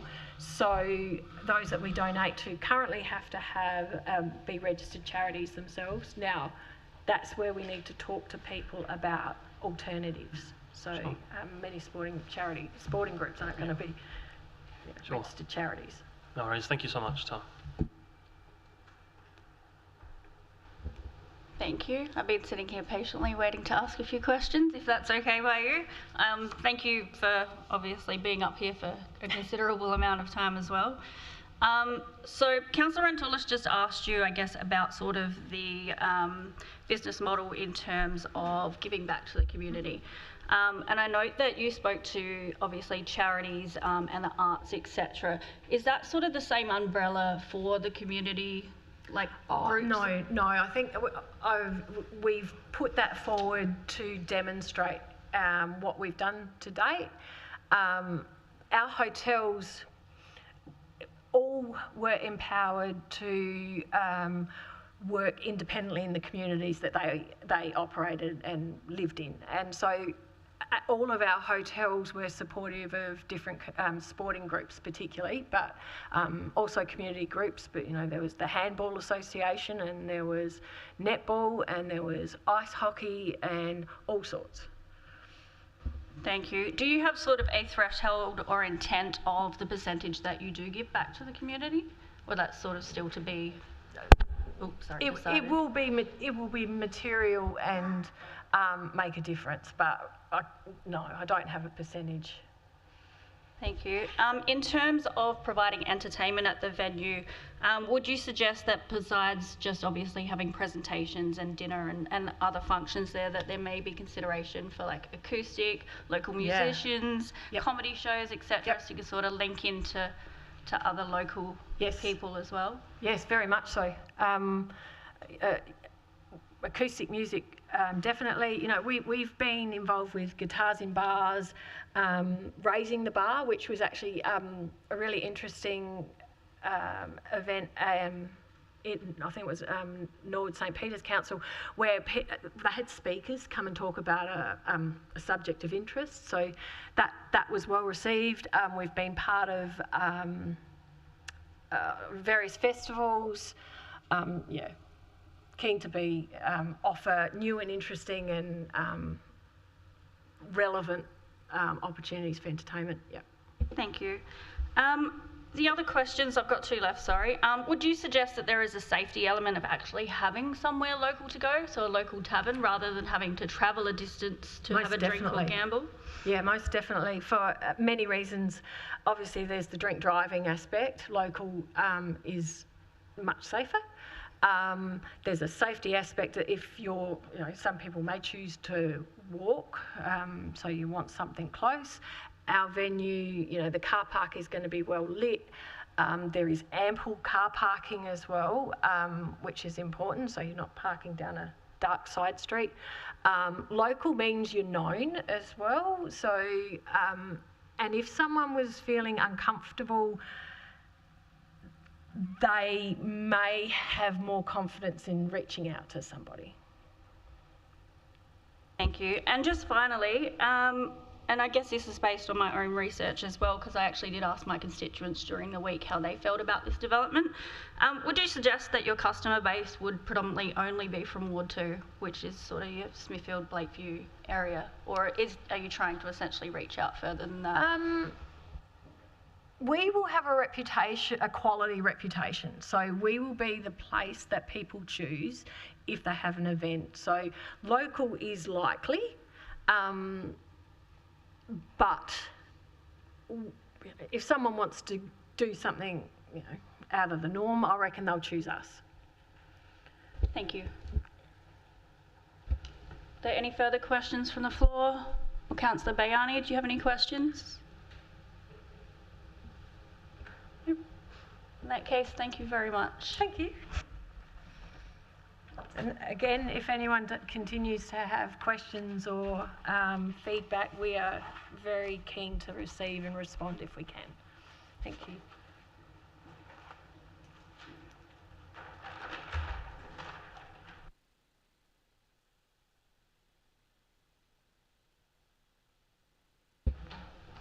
All right, thank you.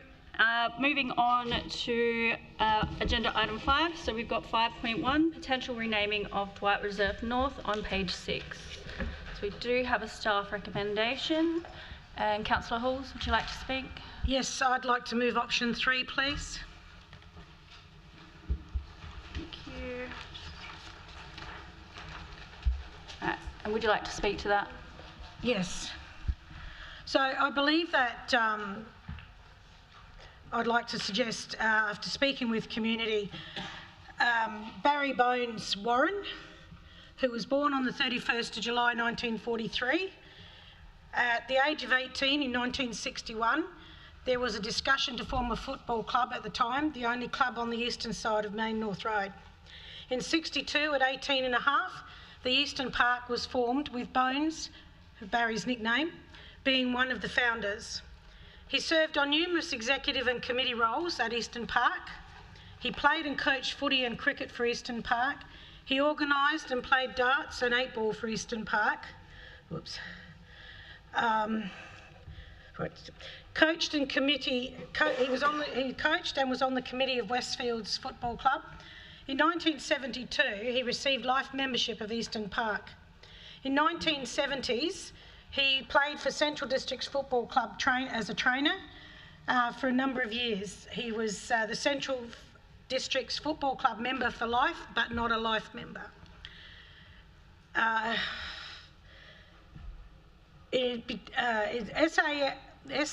AFL recognition of services to the Eastern Park during period 1962 to 1998. In 2007, the AFL Recognition Award to Services and Volunteer to Australian Rules Football was given to him. He was on the Executive Committee of the CDJFL. In 2008, he received life membership of the CDJFL. In 2012, he was a member of the Eastern Park 50th Anniversary Club Team 62 to 2012. He helped in the development of other clubs and committees and day-to-day running of the Elizabeth, Westfields and Smithfield teams. He was part of the organising committee to establish the first women's team and competition in the northern area. He retired in 2012 after serving the Eastern Park Football Club, the community and football in general for 50 years. He died on the 19th of March 2020. I would like to submit his name as being a well-rounded sportsman that we should remember for Playford. Barry Bones Warren. Thank you. So, Councillor Halls, you're suggesting that that would be the name of the reserve, the whole name? Yep, including the nickname? Yep. Thank you. And Councillor Arifi, you're looking to second?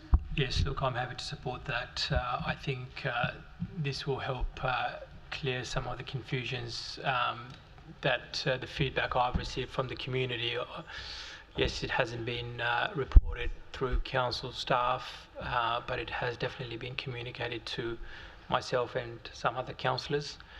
And given that Barry has made significant contributions to the local community, I think Councillor Hall's recommendation is appropriate for us to support.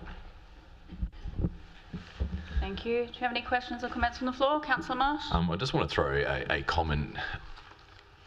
Love the three names that we got there, because one's a nickname, but I'd love to see what the perception of the public is when these names are put on a sign and you say those three words quite slowly in what people would think out in the public. So I respect what we're doing.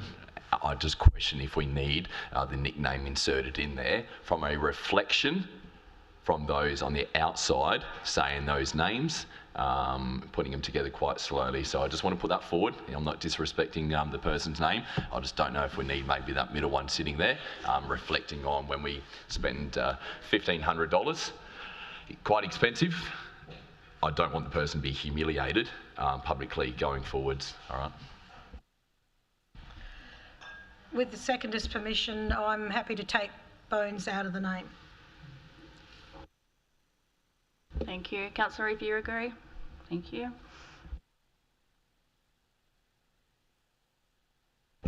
And any further comments or questions from the floor? Yep, sorry, Yeah, thank you, Councillor Chairperson. I just have a question with respect to, and I would imagine the answer to this question is yes, whether Stephen Warren and Jeanette Warren have been consulted. They haven't? Okay, all right. So Stephen and Jeanette Warren were heavily involved with the Virginia Football Club until about 5 or 10 years ago, I think. So I know they're heavily involved with that club. I know they live and breathe it. They're really good people. I think they actually sponsor the Central Districts Football Club as well. And their son, Nathan Warren, or Nato, is, I believe, is the current captain of the Virginia Football Club, or was until recently. So, yeah, I certainly support this particular recommendation.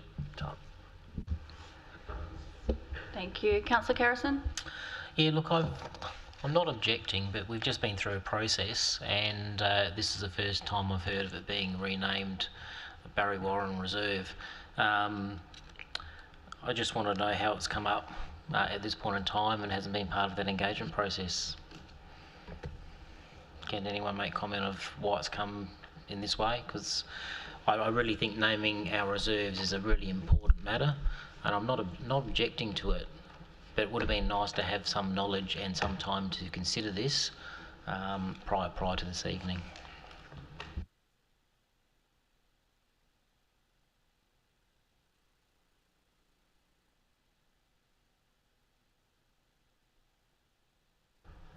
Through the chair.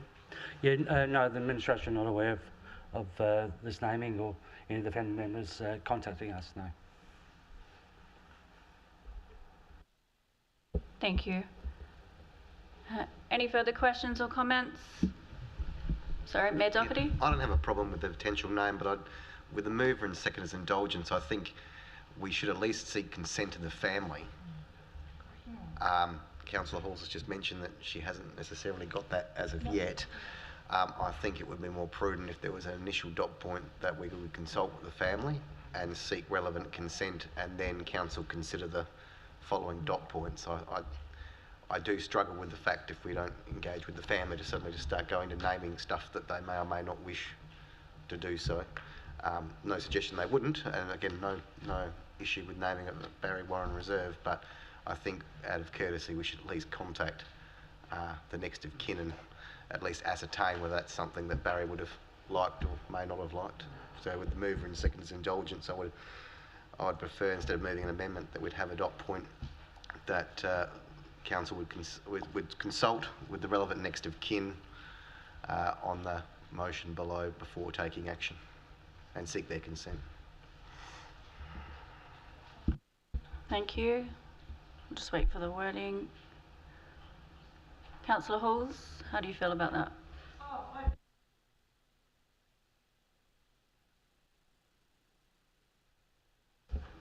Thank you. And Councillor Arifi?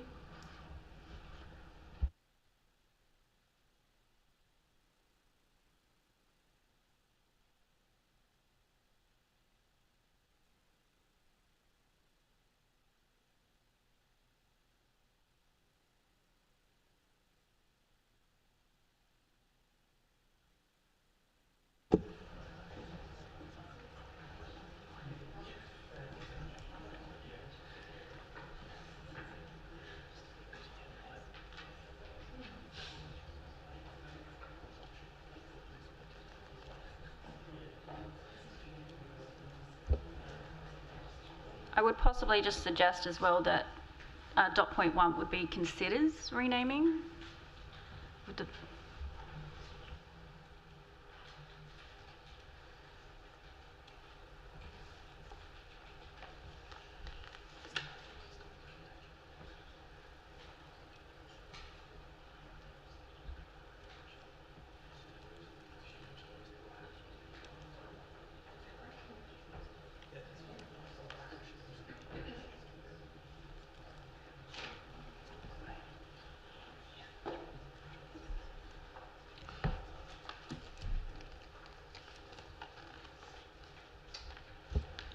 So just bear with us a moment as we get the wording right.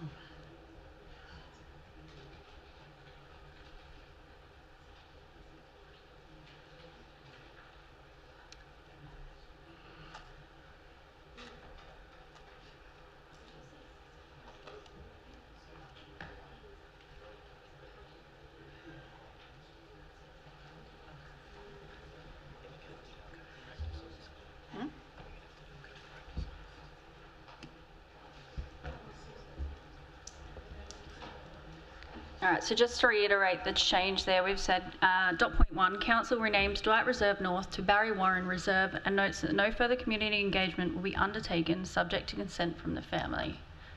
We find that acceptable? No. Thank you. And Councillor Baker? Thank you, Madam Chair.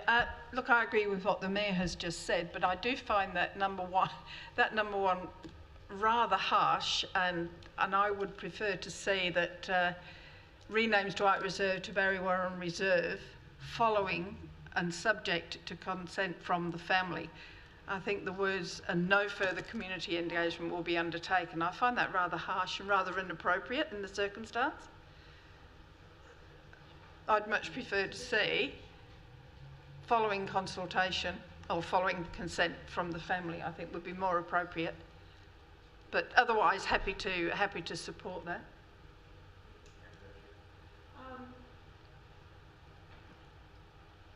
I mean, that's entirely a decision that Council will take, and personally, I don't feel that we need to go out to that consultation, but I think it's only good manners to, as we did with the Padgington Reserve, it took us quite a few weeks of research and contacting the family before we brought that to the Chamber for approval. So, and I think we should follow the same procedure.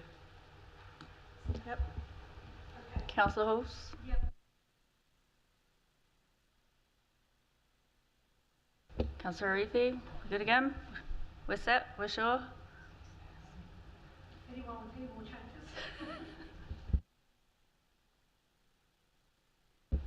All right, so just to note that we've taken out the section around community consultation and just said Council renames Dwight Reserve North to Barry Warren Reserve following consent from the family.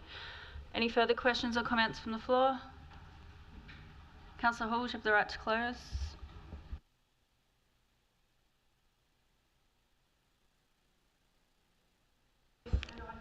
Councillor Halls, would you like to put your microphone on? Sorry, I think it's important to recognise some of our community for the work that they've done in the community, and I think that he fits the policy and procedure quite well. Thank you. Thank you, and I'll put that to the floor. Those in favour? Those against? Declare that carried. Councillor Halls has called a division. I'd ask those voting in favour to rise in their place. Thank you.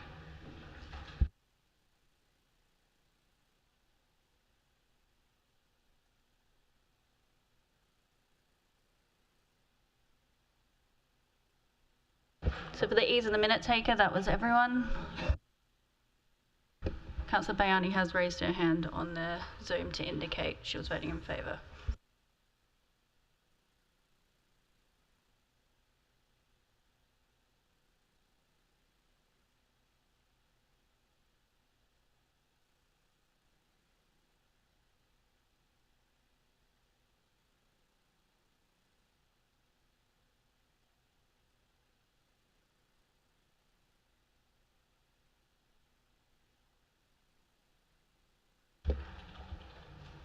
All right, so just to note that 5.1 was declared carried. Thank you. And moving on to agenda item 5.2, we have City of Playford Annual Report 23-24, an attachment on page 23. I do have a staff recommendation there. Councillor Marsh, you're looking to move that way? Happy to move the staff recommendation. Don't need to speak to it. Thank you. Thank you. Does that find a seconder? Councillor Halls? Thank you. Would you like to speak? Thank you. Any comments, questions? Sorry, Councillor Smiljani. Thank you very much, Presiding Member. So I just wanted to thank the council staff for putting together this document. It is really good to reflect back on what the team and the council team have done over the last financial year. It's something that sometimes a lot of us councillors, we get asked, well, what have you done? What's the council done apart from raising rates? We've actually got a document here to self-reflect, to go, hey, look, this is what we've done. This is what our staff have been busily doing Monday to Friday and then after hours as well. So I just wanted to thank the staff for putting this report together and also our council staff for making it happen, and you're very much appreciated.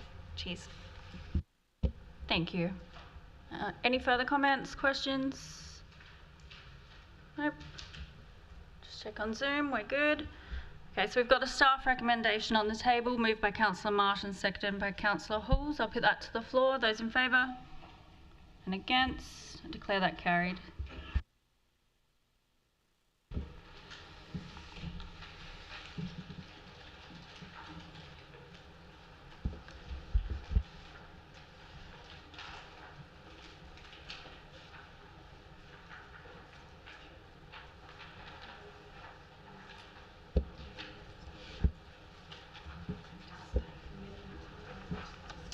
All right, moving on to agenda item 5.3, we have amendment to the delegations register and attachments on page 106. And obviously noting that we have tabled new attachments. We've got attachment 3 that has been provided to everyone, as the previous version contained an error.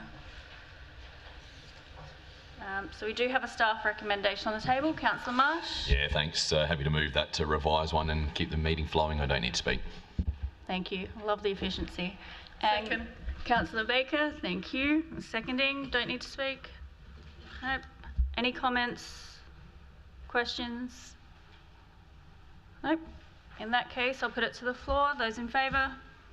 Those against? I declare that carried.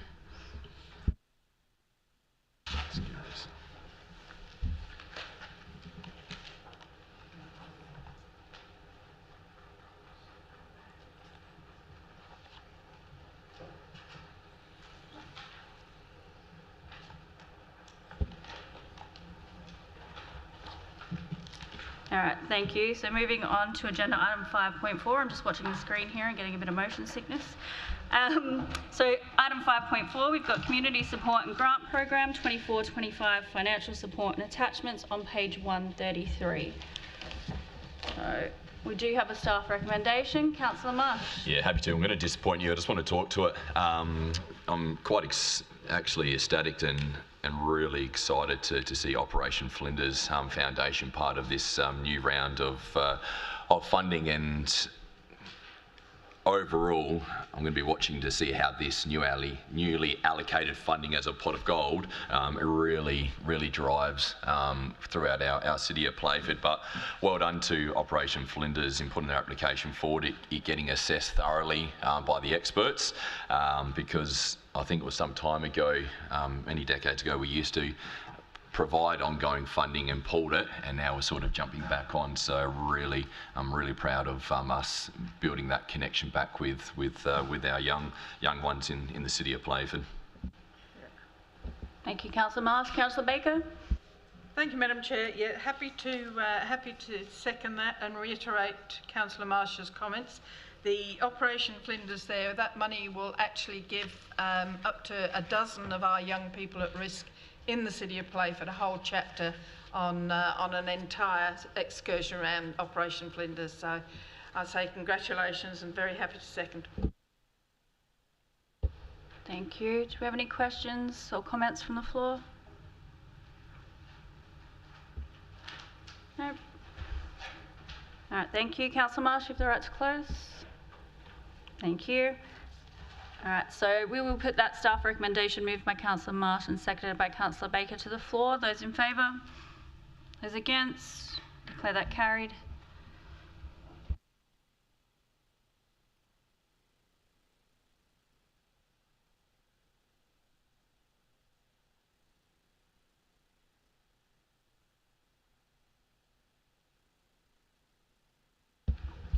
All right, so moving on to agenda item 6, we have informal discussion. 6.1, events and activation quarterly update by Mr. Madigan.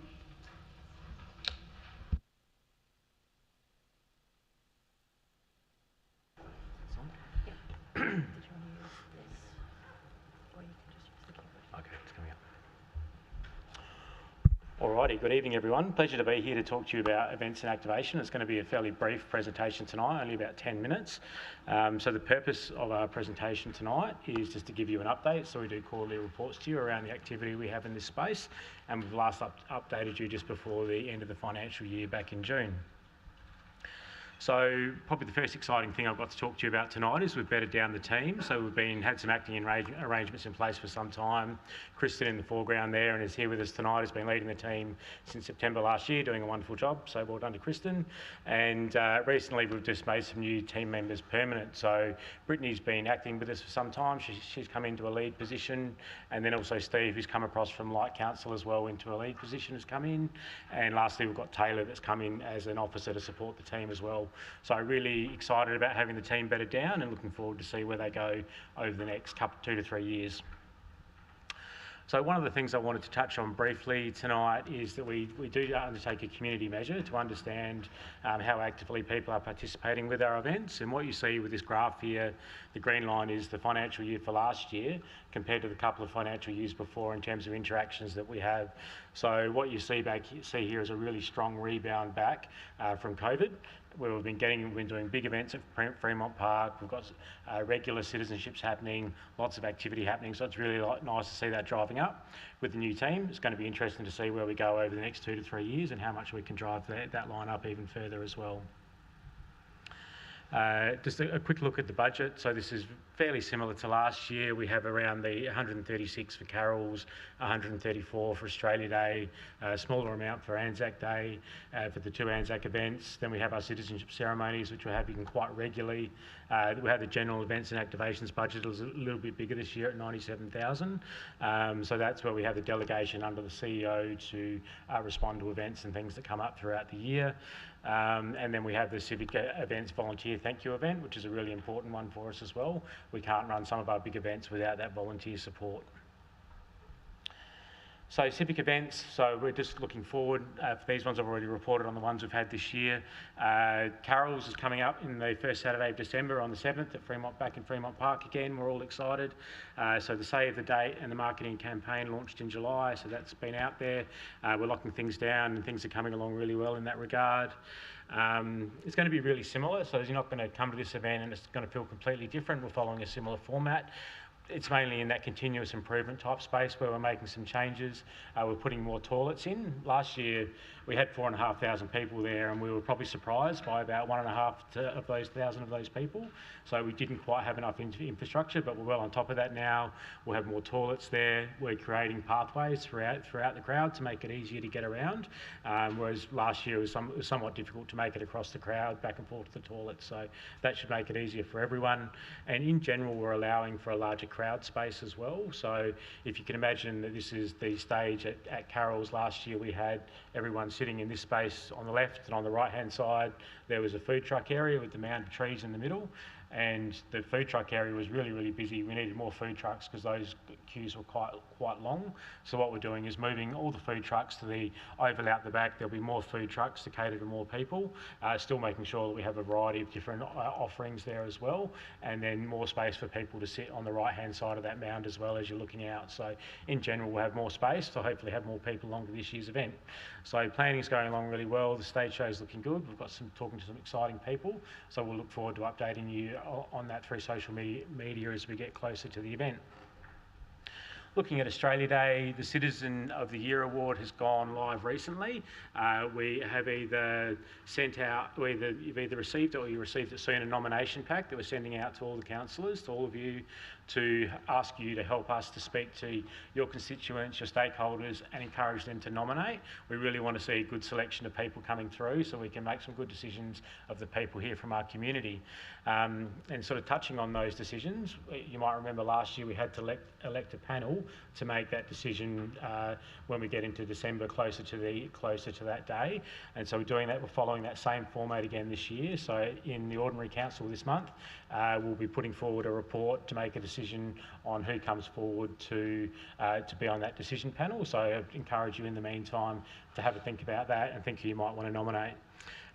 Again, very, very similar format to 2024. The feedback we had around this event was fantastic from our community. So yeah, really not looking to change it too much, but to deliver it again.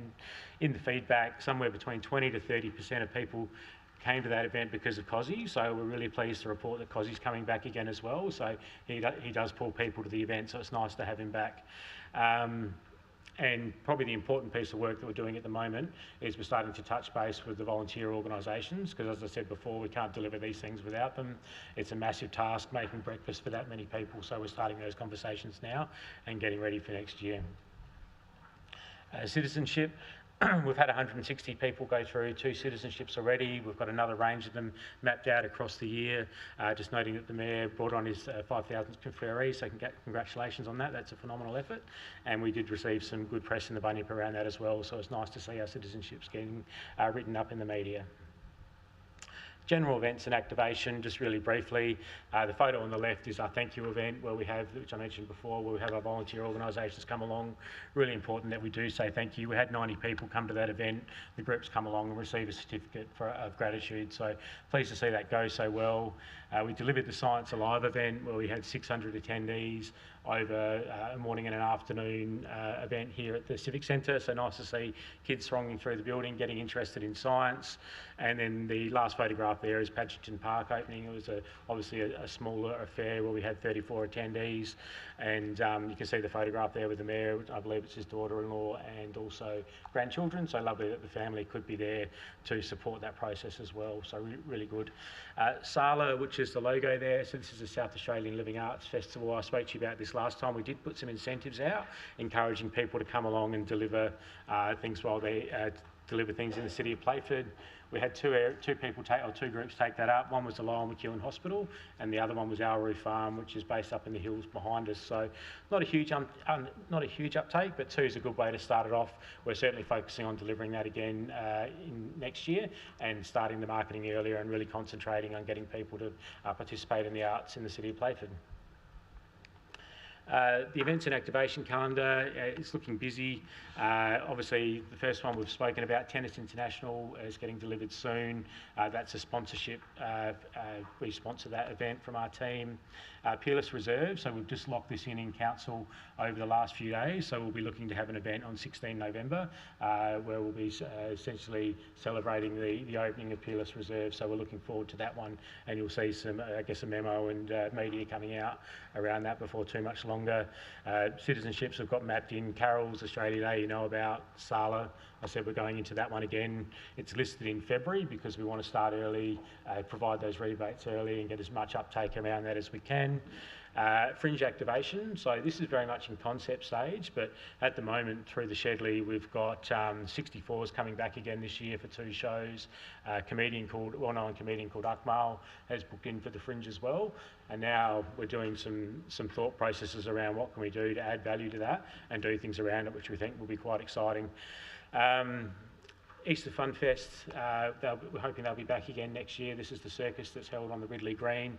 We'll be back at Easter this year when they're coming back, so we're looking forward to that. And then our regular events, the Volunteer Thank You event, very important at the end of the financial year, and also the Playford Science Fair we're expecting to sponsor again next year as well, so we're looking forward to that one. That's a fairly regular event for us. In terms of where we're at with money at the moment, so Carol's and Australia Day are pretty much on budget. The team's doing a really good job of being aware of what they can do and what they've got to work with, so that's going really well. So we're not forecasting a variance, but we are forecasting to spend that money. Anzac Day is probably the difficult one for us at the moment, where we're forecasting nearly a $7,000 overrun on that. We are looking at what we can do and ways we can potentially bring it back, but bearing in mind it's a special event where we do the same thing year on year, so it's quite difficult for us to adjust that. So we've still got some time. We'll do what we can, and we'll talk to you about that more as we get closer to the event as well. And the volunteer event will be delivering to budget. So that was a very quick helicopter view of what we've been up to and where we're going over the next little while. So appreciate you listening, and opportunity for you to ask some questions if you'd like as well. Thank you. Councillor van der Peer. Thank you, Chair. I'm just curious what is causing the variance on the Anzac Day budget? Partly, we're working our way through it. Partly costs are rising up each year, and it's also partly that we're a relatively new team and we hadn't delivered Anzac Day before, so when we budgeted the event we did think that there would be some parts that we may be able to change and pull back on, but now that we've delivered an event and understood the importance to community of having it delivered in that way, that we just can't chop and change things too much, so we're trying to deliver it to the same standard. So we're just, I'd have to take it on notice the exact elements of that, but I can get that information and come back to you. Great. Yep. Councillor Smith-Drowning. Thank you very much, Presiding Member. Tom, awesome work. Love the update. Look forward to seeing what you and your team provide, and I'll definitely look forward to promoting it on my socials as well. Cheers. Thank you. Councillor Halls in yellow. Mustard, actually. Thank you, Tom. It's great to hear that you've got a good plan for the future 12 months. I was wondering, how much involvement are you going to give the communities, service clubs and things like that to engage with council? I was thinking like that Easter Fun Day would be good for the guides and scouts to be involved in that if they had capacity and had enough time to think about it. Yep, I think we're definitely open to that, and one of the things we haven't reported fully on the general events budget, we are planning some other community events as well, and I think the smaller community style events are something that works really well to get other community groups to come and support, such as scouts or people cooking barbecues, and those sorts of things work quite well. We do have some difficulties where on a big event where we have food trucks, that if we're offering a very cheap barbecue, food trucks don't want to come along because of that. But definitely those community oriented events, we want to have the groups they're supporting, so we're open to those conversations. Okay, thank you.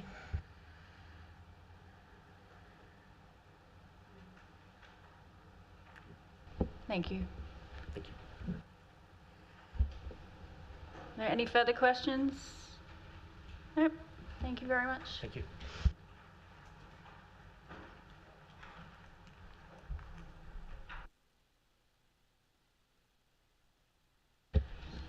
All right, so we have agenda item 7, which is informal actions. There are none. Moving into agenda item 8, which 8.1, we've got Riverlea. So public consultation for shared use agreement term and community land management plan amendment on page 158.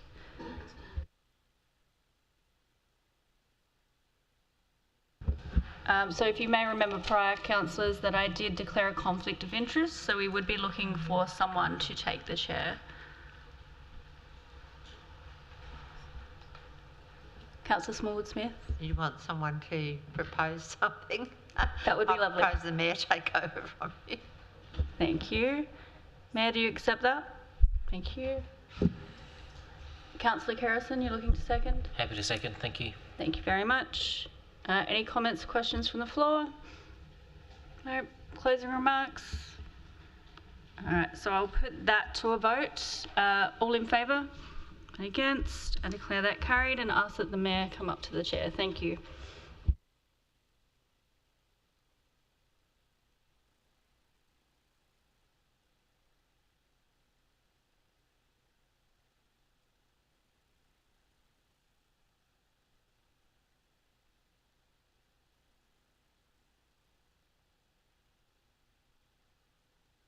Vacated and the doors closed.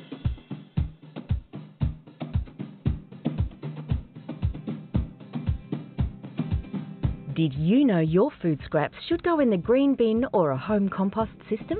It's better for the environment. It's the right thing to do. And it's easy. Fight food waste by putting all your food scraps, peels and leftovers in the green bin. To find out more, visit playford.sa.gov.au/fightfoodwaste.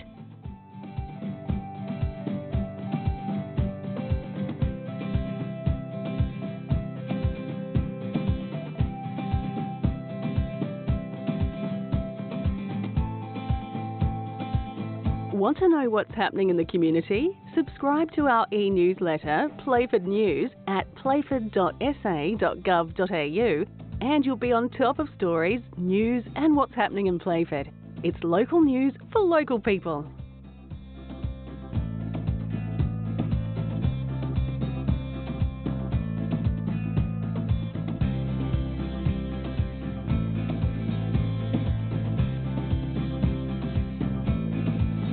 Want to get involved in your community?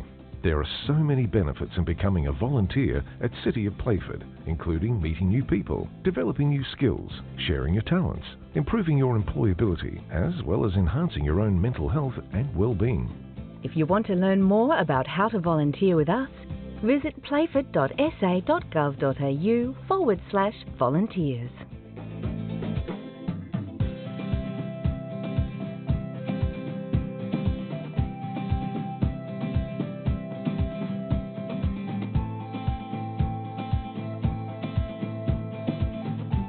Feedback about our city's future from our community is really important.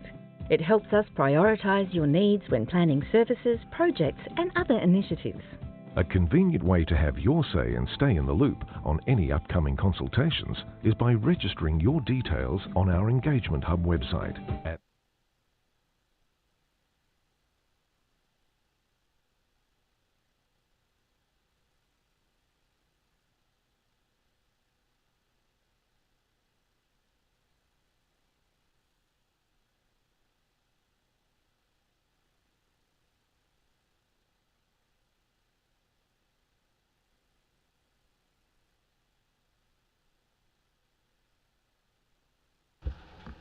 Thank you. Councillors, that brings us to agenda item 9 and we have closure. So I'll declare the meeting closed at 9:05 p.m. and thank you for your attendance.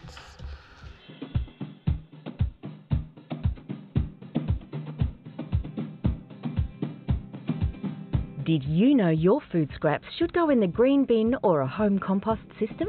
It's better for the environment. It's the right thing to do. And it's easy. Fight food waste by putting all your food scraps, peels and leftovers in the green bin.